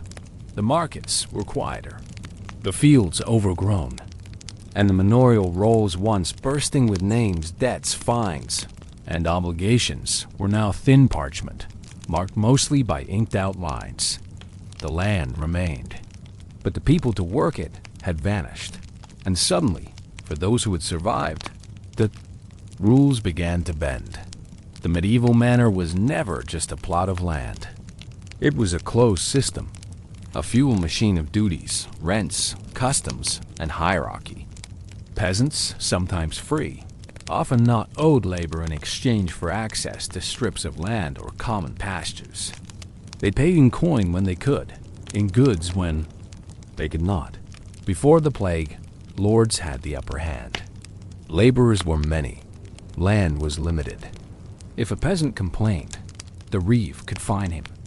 If he tried to leave, he might be branded or chased down. But after the plague, the entire economic equation reversed. Now, it was the lords who were desperate. Across England, noble families sat in cold, crumbling halls, their laborers gone. Their fields manors that once produced hundreds of bushels of wheat yielded only thistles. Orchards fell into ruin. Livestock roamed unmilked and unguarded. Churches stood empty, their bells silent. And so, with mounting pressure, the great and powerful turned to those they once overlooked.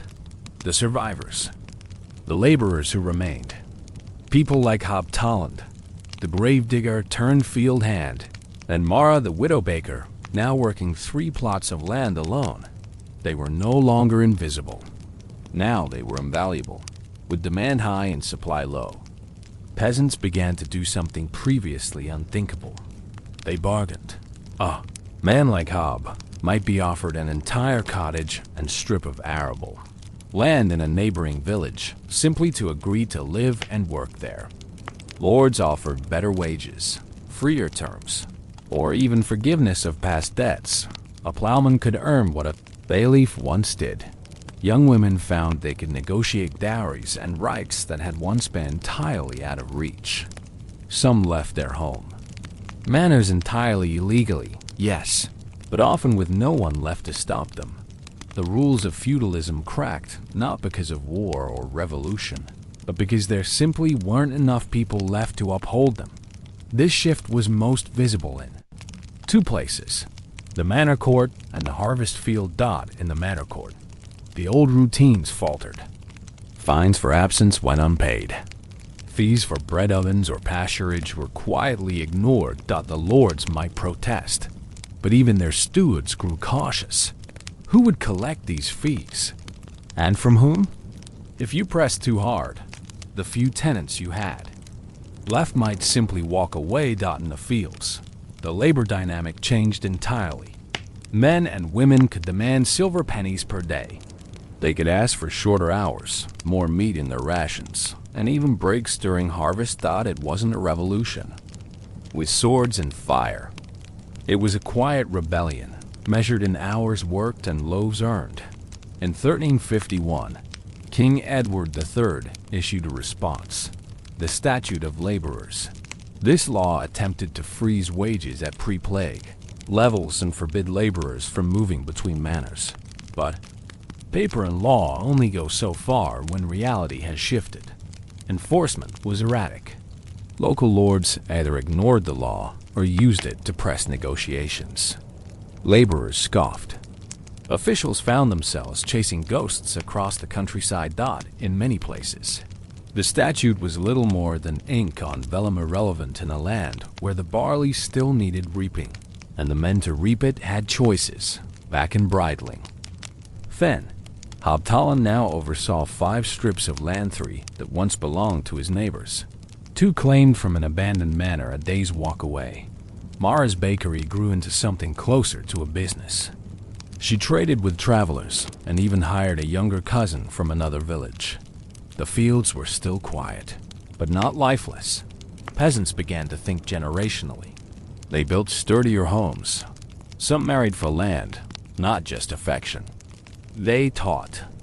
Their children letters rare, but increasingly valued Dot, and though the church warned of sin and upheaval, the people knew something profound had occurred. They had tasted independence, and it was not so bitter as they'd been told. This shift had ripple effects far beyond the hedgerows. The cloth industry, especially wool, boomed as laborers now had wages to spend. Markets expanded. Towns grew. The seeds of a true wage. Economy began to take root, and socially something stirred. Though the nobles still ruled, and the peasants still worked, the illusion of divine, unchanging hierarchy had been shaken. If a reeve could die coughing in the street, and a plowman rise to steward the land, what else might change? But not all was gained.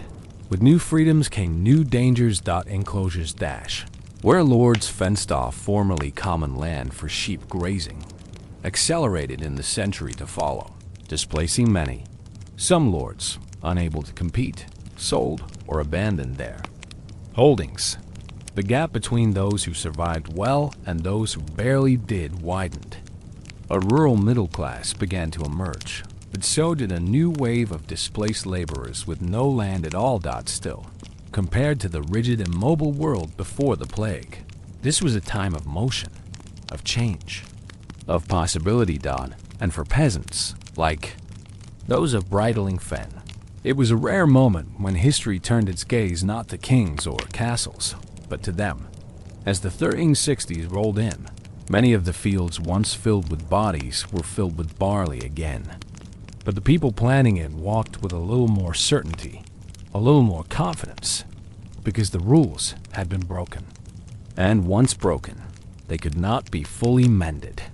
In the final section of this story, we will look at the long arc of legacy, how the children of plague survivors carried forward a quiet revolution, and how the landscape of rural England and the very idea of freedom changed as a result. By the time the last grave mounds had settled back into the earth, by the time the weeds had grown over the thresholds of long empty cottages, something peculiar had taken root in England. It was not revolution. Not yet. It was not prosperity either, at least not for all. But it was something quieter, slower, and perhaps more enduring. It was change. And it began, not with lords or statutes, but with the children of the survivors, those born in the wake of the Black Death, who never knew the world before it. In Bridling Fen, as in thousands of other villages across the English countryside, the next generation grew up with gaps in their stories. Gaps where cousins should have been. Gaps where the reeve no longer barked orders. Gaps where the church once rang its bells every morning. There were fewer people, but there was more space, more land, and more memory. Young Will Tolland, son of Hob, grew up running through barley. Fields that had once belonged to 3 separate households, now farmed together. He learned to sow, scythe, and repair a plow, but he also learned how to count sacks of grain, to barter for salt, and even to read the prayers scratched on the vicar's old wooden tablet. No one had taught his father these things, but Will learned them because the world required it. By the late 14th century, something else began to spread. Restlessness. Young men and women, no longer tied to manors as rigidly as before, took to the roads. Some worked as hired hands, moving from manor to manor during harvest seasons.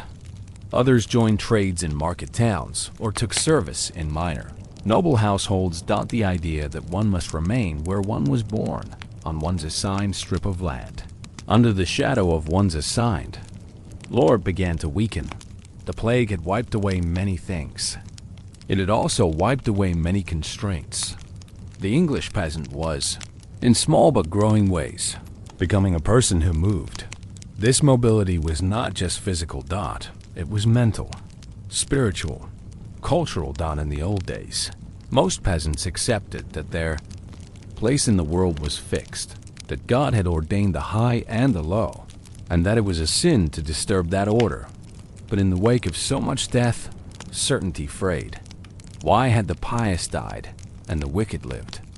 Why had entire monasteries perished, while a hedge witch at the edge of the village survived untouched? Young minds questioned. And with questioning came discontent. Some of it was quiet, a refusal to bow, a delay in rent, a snort at a sermon. But some of it burned hot. In 1381, this slow simmer erupted.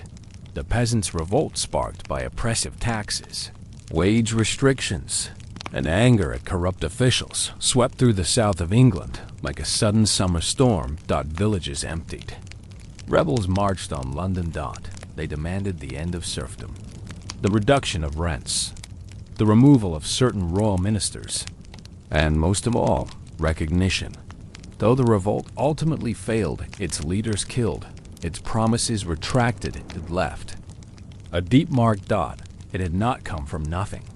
It had come from the children of plague survivors, from laborers who had known freedom, however brief, and who could not forget its taste. After the revolt, repression followed. The king promised mercy, but punished leaders. Lords reasserted old rights. New laws tightened travel and labor again. But the old world could not be reassembled. Too many were gone. Too much had changed. The manor system limped on, but hollowed, weakened. Landowners increasingly turned to wage laborers. Peasant holdings grew larger and more secure. By the early 1400s, many families had lived on their lands for 3 or 4 generations with little interference. Some even bought their freedom outright. Serfdom, once the bedrock of medieval England, was eroding. And in its place, a new kind of society was forming. In Bridling Fen, the Toland family endured. Will Toland married a woman from a neighboring village, one whose family had arrived there as laborers during the plague and stayed. Their son, Edward, could read and write. He became the village reeve, not by appointment from a lord, but by election among villagers.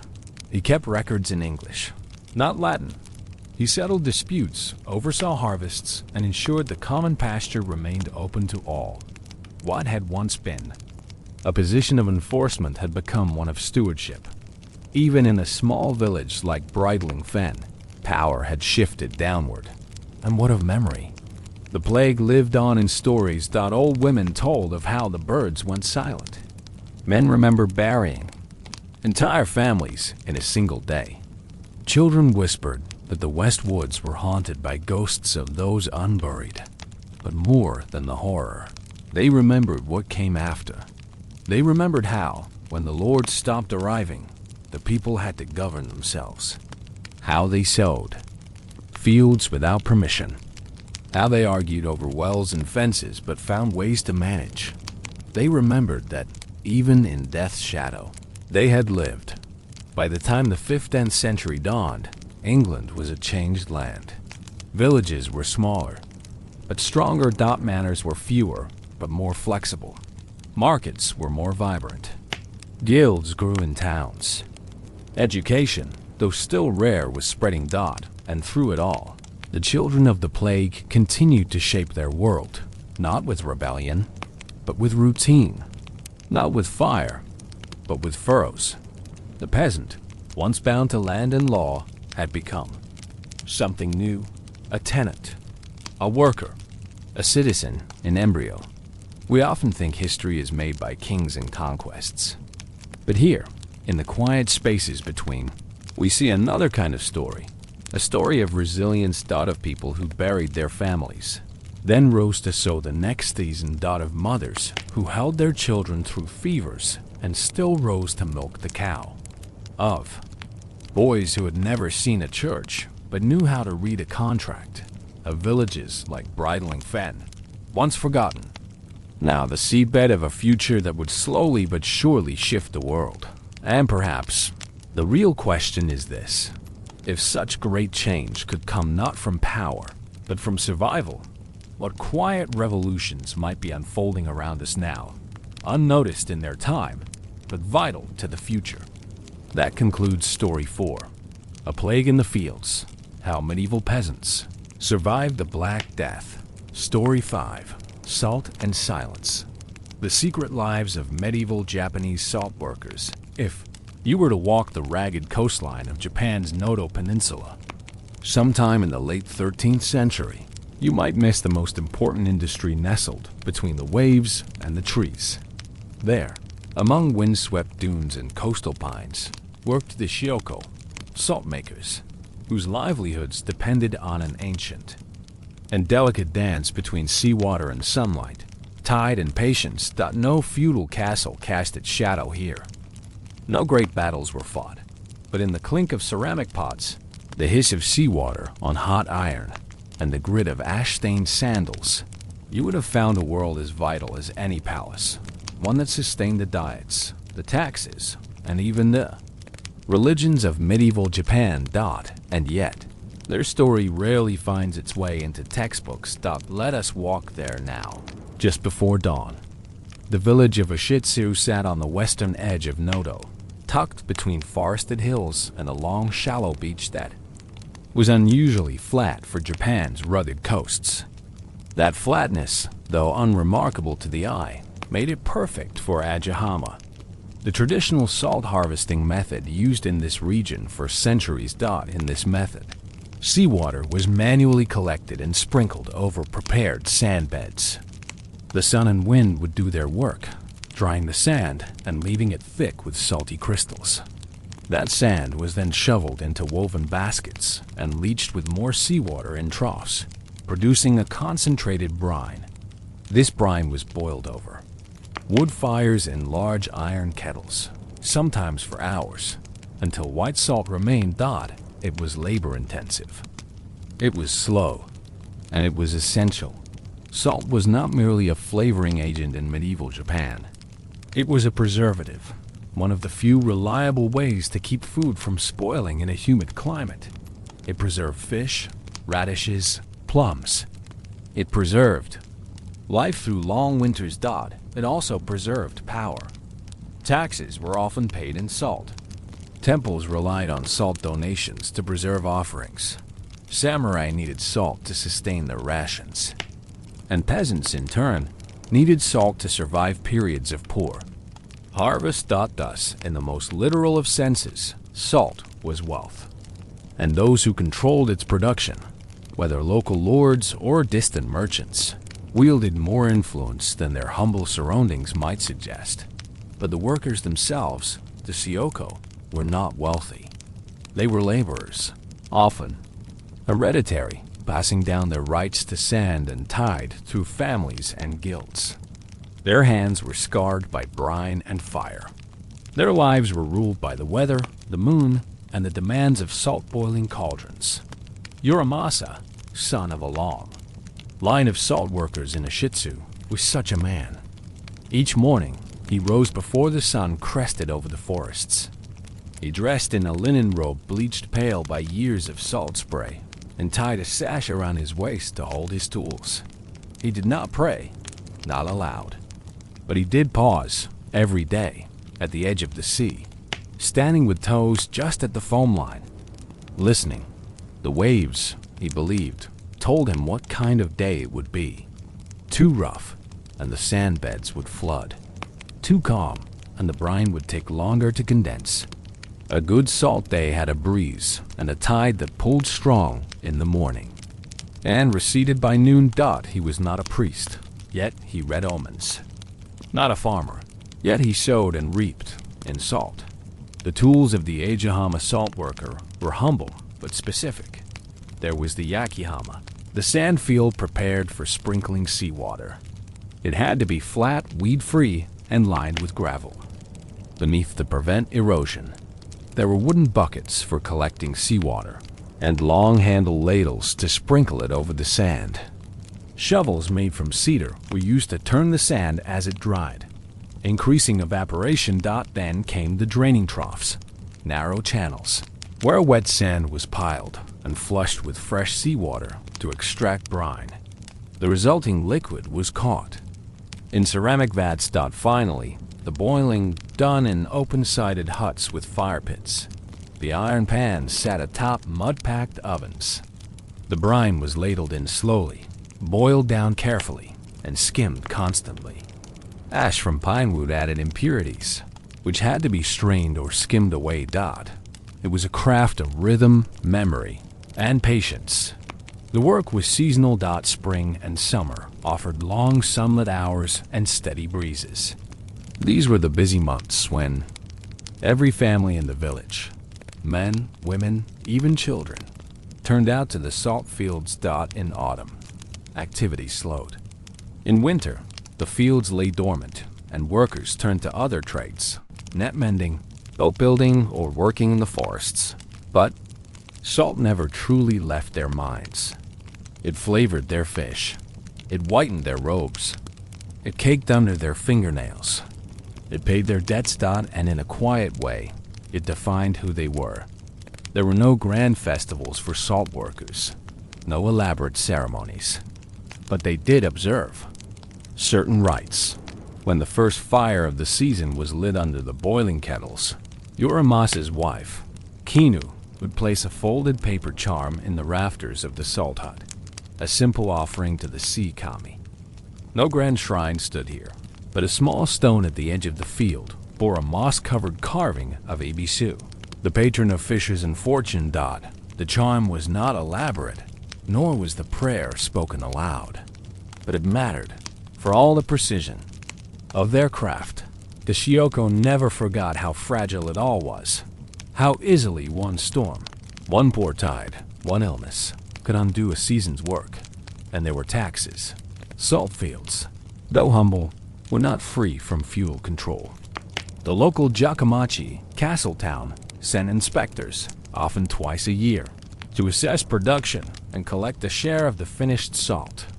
The system was feudal but flexible. Some villages were granted rights to certain beaches by a daimyo in return for steady supply. Others paid merchant guilds for boiling pans or transport. In Noto, the Hatakeyama clan controlled much of the coastal trade, and their officials were a common sight in salt huts. Uramasa remembered, as a child, hiding beneath a table while a tax officer measured their storage jars with a bamboo dipstick. He didn't understand it then, only that it made his mother tense and his father quiet. Now grown, he greeted the officers with formal bows and gave them tea, but never more than that. Despite all this, there was pride. Salt from Noto was renowned for its purity and strength. It traveled far, to Kyoto's markets, to samurai camps, even to temple kitchens where it was used in ritual purification.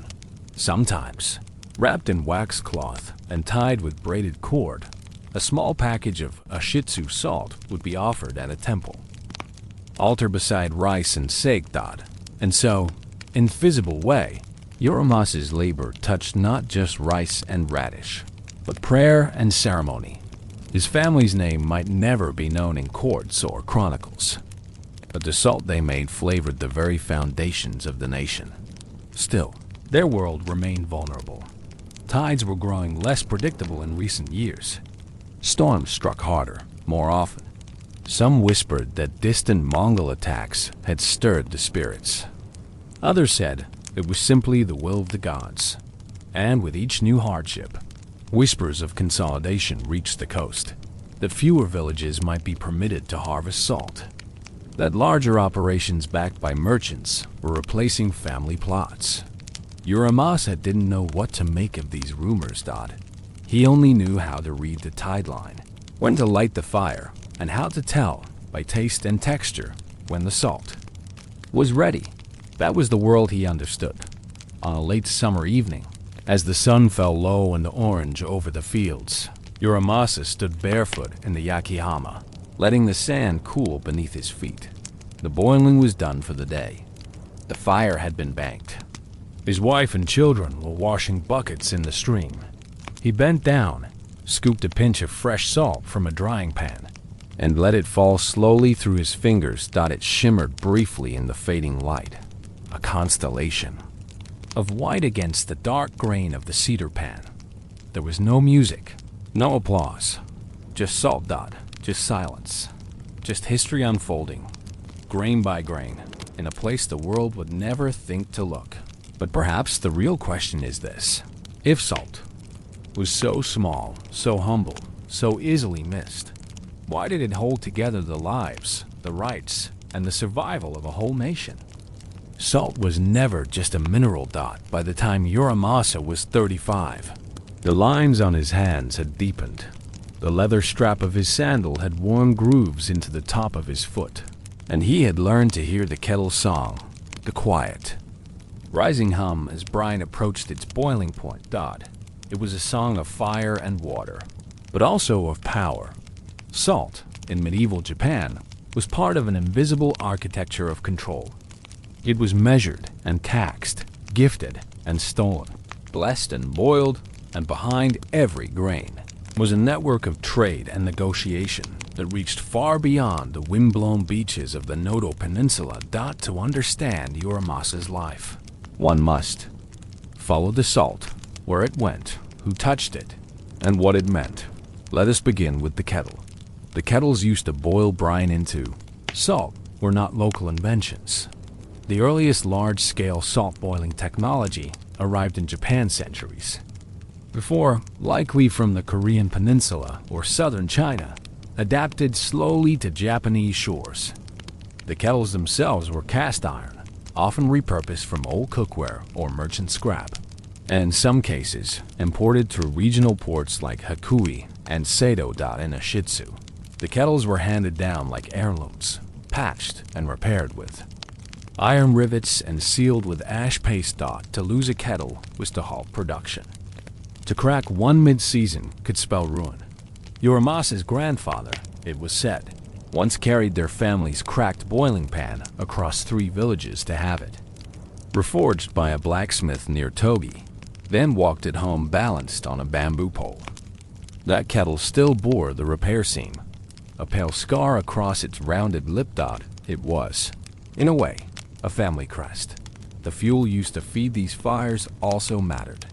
The forests near the salt villages were heavily managed.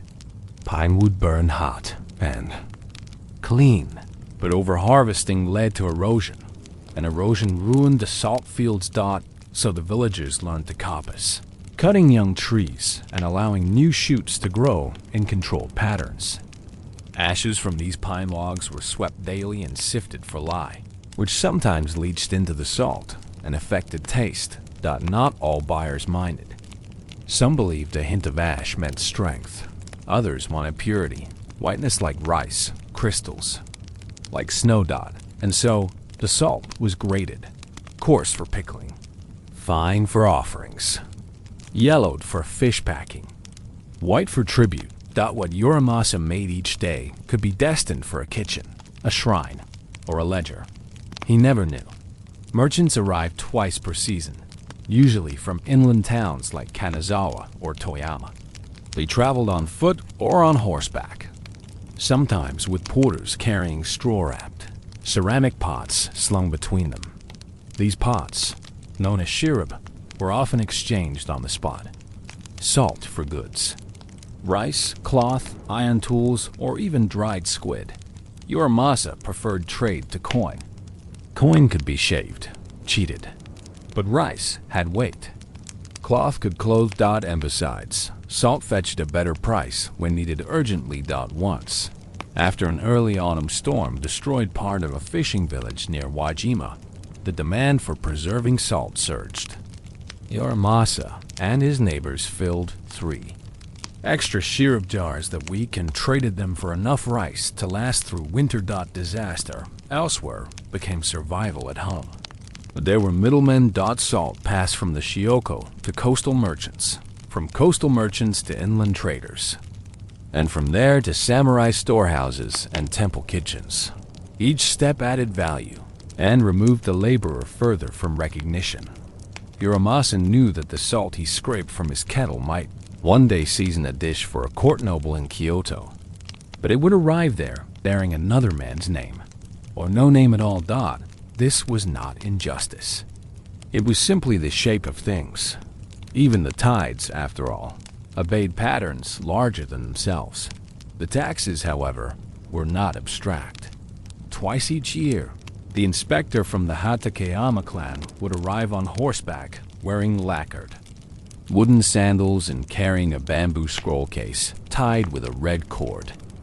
His name was Masuda, and he was neither cruel nor friendly. He measured with care. He nodded with silence, and when the measurements failed to meet the clan's quota, whether due to bad weather, broken kettles, or late tides, he recorded it with no anger but no mercy. One season, when a storm ruined half the sandbeds, Matsuda left without comment. Days later, a messenger returned with an order. The shortfall must be repaid in double the next year. No salt, no forgiveness. And so Yoramasa learned that fire did not only burn under kettles, it burned in court halls, in scrolls, in silence. There were stories told among the salt huts that once a family near Suzu failed to meet their tribute and had their boiling pans confiscated, and that the father, unable to reclaim them, wandered the forests until he drowned in a stream. That once, a merchant ship carrying fine Ashitsu salt to the capital was raided by pirates from Sado Island, and the stolen salt was sold as blessed salt from a temple. That once, a child was born in the salt fields during a summer boil, and the midwife wiped his skin with fresh salt to cleanse him of the fire's heat. All true, all false, all told and retold with the same hushed voice beneath the pine rafters as fires thinned. Salt preserved more than food. It preserved memory. Not all was hardship. There were good years. Years when the spring rains came just long enough to cleanse the sand, but not so long as to flood it. Years when the fires burned clean, the brine thickened fast, and merchants arrived early. Years when Yoramasa could give his wife white cloth, or his daughter a comb made of tortoiseshell from traders in Sado. In those years, he allowed himself a sip of sake in the salt hut, just one, poured into a chipped ceramic cup and warmed at the edge of the fire. Not for celebration, exactly. But for endurance. Once, a Buddhist monk passed through Ashitsu. He had walked from the mountains, traveling shrine to shrine, carrying a weather-worn sutra in a bag tied to his back. He asked for salt, not money. Yoramasa gave him a poundful in a twist of paper, and the monk bowed. Salt is the skin of the earth, the monk said. Yoramasa did not understand, but he remembered. He remembered later, during a summer storm that flooded the beds and ruined 3 weeks' work. He remembered as he watched the sea rise and fall. Uncaring. Salt was the skin of the earth, and skin, no matter how thick, could be cut. Even among laborers, salt defined status. Those with more kettles earned more. Those with access to better sandfields, flatter, drier, better drained, held quiet privilege. Some families bribed merchants for better rates. Some, like Yoramasa's, relied only on skill and patience. There was pride in that. Quiet pride, as slow and firm as the setting of brine. But pride did not feed children. And with whispers of reform coming from Kanazawa, talk of centralizing salt production, reducing village-level boiling, encouraging mass shipment from southern ports, that pride felt increasingly brittle. The sea gave, but would it keep giving? That autumn, Yoramasa repaired the roof of his boiling hut with pine branches and ash glue. His son helped him, now 10 years old, tall for his age. He asked about the kettle, whether it would someday be his. Yoramasa looked at the scar line, where his grandfather's repair still held. He said yes, but did not explain the weight of that inheritance. He did not explain that salt might soon be moved by carts instead of shoulders. That large-scale boiling houses in Kaga were rising with tiled roofs and stone ovens. That the shape of salt was changing. He only said, "The kettle sings when it's ready. Learn its song." And the boy nodded, listening. So many things fade in history that we remember the wars, the banners, the emperors, but we forget the kettle's hum. The ash in the sand, the way salt stung when it touched a fresh cut. We forget the small hands that stirred brine with wooden paddles, the smoke that clung to linen robes, the way a mother would wrap salt in cloth and bury it under the floor to keep it safe from damp air dot. And yet, all of it, every boiling fire, every quiet trade, kept a nation's food preserved, its gods appeased, and its people alive. That is the shape of forgotten power. But if so much depended on these humble salt fires, one might ask, what happens when the fire goes out? What happens when the sea no longer shapes the sand? When merchants stop coming? When the kettle cracks? One last time? The final season began as so many others had, with fog over the sea, gulls calling in the early gray, and the faint sulfur scent of ash-laced firewood, smoldering near the boiling hut. But something had changed. Yoramasa noticed it not in a sudden collapse, but in the slow, sifting absence of noise. The footsteps of the merchant were missing. The usual hoarse calls from the road were silent. Even the wind seemed less curious, carrying fewer rumors and less salt-sprayed chatter at first. The village thought it was merely a delay by the third week. They began to understand. It was not that salt had lost its value, but the way it moved. The system it flowed through was evolving. Kaga, the regional power center, had invested in large-scale saltworks, brick ovens, raised flumes. Laborers paid in koku and coin rather than fish and cloth. Ships now carried salt in bulk along the northern sea routes to Nagata and onward. This new salt was cheaper, cleaner, branded with the crest of powerful DAIMYO. It wasn't that Ashitsu's salt was bad. It was simply unnecessary. Yoramasa heard the news one night from an exhausted messenger who'd stopped at the village well to drink. He wore a lacquered crest on his sash, a courier from Nanao. Perhaps they've rerouted the Kaga line, the courier said, rubbing his feet. Salt from the south moves faster, cheaper. No more stops up this way. Yoramasa did not ask for details. He merely bowed, returned to his hut, and sat beside the kettle, now cold. The sea outside hissed gently, as if embarrassed. The next day, he boiled anyway. He gathered brine with his son. They kindled the fire. They stirred and skimmed, just as he always had. The kettle's hum, as the water thickened, was no less beautiful, no less sacred. But there was no merchant to take it, no ledger to record it, no inspector to weigh it. He boiled salt for no one. He boiled because he didn't know what else to do. By season's end, only 5 huts remained active. The others had fallen silent, some torn down for wood, others left to lean awkwardly toward the shore like broken teeth. A few families had already departed inland, taking what tools and cloth they could carry. A woman named Ye, who had once traded salted squid for silks from the south, packed her belongings in straw baskets and walked east. "It's not failure," she said to Yoramasa. "It's just change." But Yoramasa didn't answer to him. It felt like disappearance. His son, however, was curious. "Can we go where the new salt is?" the boy asked. Yoramasa paused. The idea felt treasonous, abandoning their sandbeds, their kettle, their pine rafters. But he looked at the boy's hands, already calloused from carrying brine. He thought of his own father's calloused hands, and his father's before him, and he realized the salt was never the thing. The hands were. And so, at winter's edge, Yoramasa made a choice. He packed the kettle, not the hut, just the iron vessel, wrapped in straw mats and lashed to a handcart. His son helped him tie the rope. They left before dawn, walking inland through the ash-colored forest trails. The kettle between them, each step was quiet. The silence was not sad, exactly. It was full, like the pause between waves. They stopped once at the peak of a low hill and turned back to see the sea. The salt beds were silver in the morning frost, and then they turned away. They reached The edge of Kanazawa after 4 days, walking slowly, sleeping beneath shrines or forest eaves.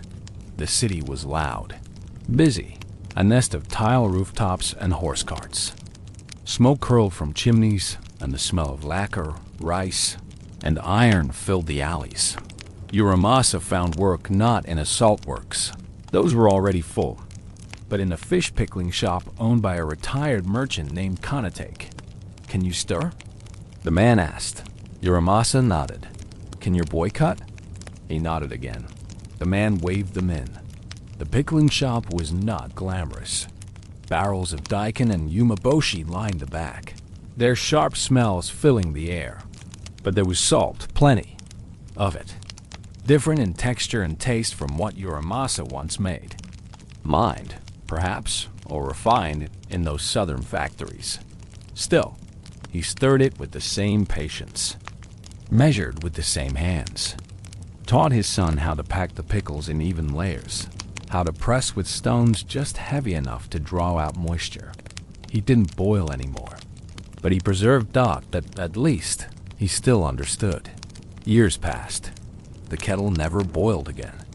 It sat behind the shop, near the pickle barrels, rusting slowly beneath a bamboo awning.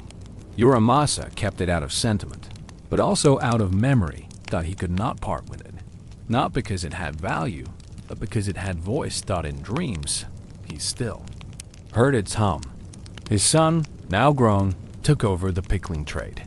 He modernized the shop, brought in salt from Osaka, hired workers who wore matching aprons and worked by clock.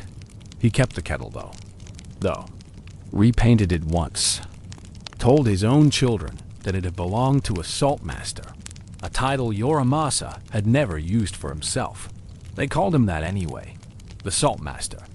One summer, long after Uramasa had passed, a traveling scholar came through the shop asking questions about old salt routes. He was compiling a study for the daimyo's court, mapping the history of coastal trade. He saw the kettle and asked about it. The shopkeeper, Uramasa's grandson, pointed at it proudly. That was the last boiling. Pan from Mashitsu. My grandfather carried it here. Does it still work? No, the shopkeeper said, but it sang once. My father told me. And the scholar nodded, scribbled something in a book, and moved on. The village of Ashitsu remained dotted, did not vanish entirely. A few salt huts were converted into fishing sheds. Others collapsed and were reclaimed by dune grass and pine. The beach remained. The tide still kissed the sand. And sometimes, in very dry seasons, old brine channels could still be seen etched faintly across the earth. Tourists, centuries later, would visit the site, a preserved kettle on display beneath glass, labeled with faded characters. Boiling pan, late Muromachi period, recovered from Noto Peninsula. No one stirred it now, but it was there. It had been there.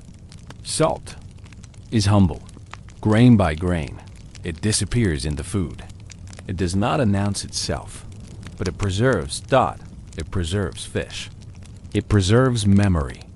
It preserves the labor of men whose names were never recorded. In every bite of pickled plum, every bowl of winter daikon, every offering placed upon a shrine, there is salt. And somewhere in that salt, there is a song, a hum that once rose. From fire and kettle. Soft, forgotten, but real. So, what do we carry forward from a life spent boiling the sea? Not the salt, perhaps, that dissolves, but maybe the hands, the patience, the quiet. Maybe, just maybe, the hum?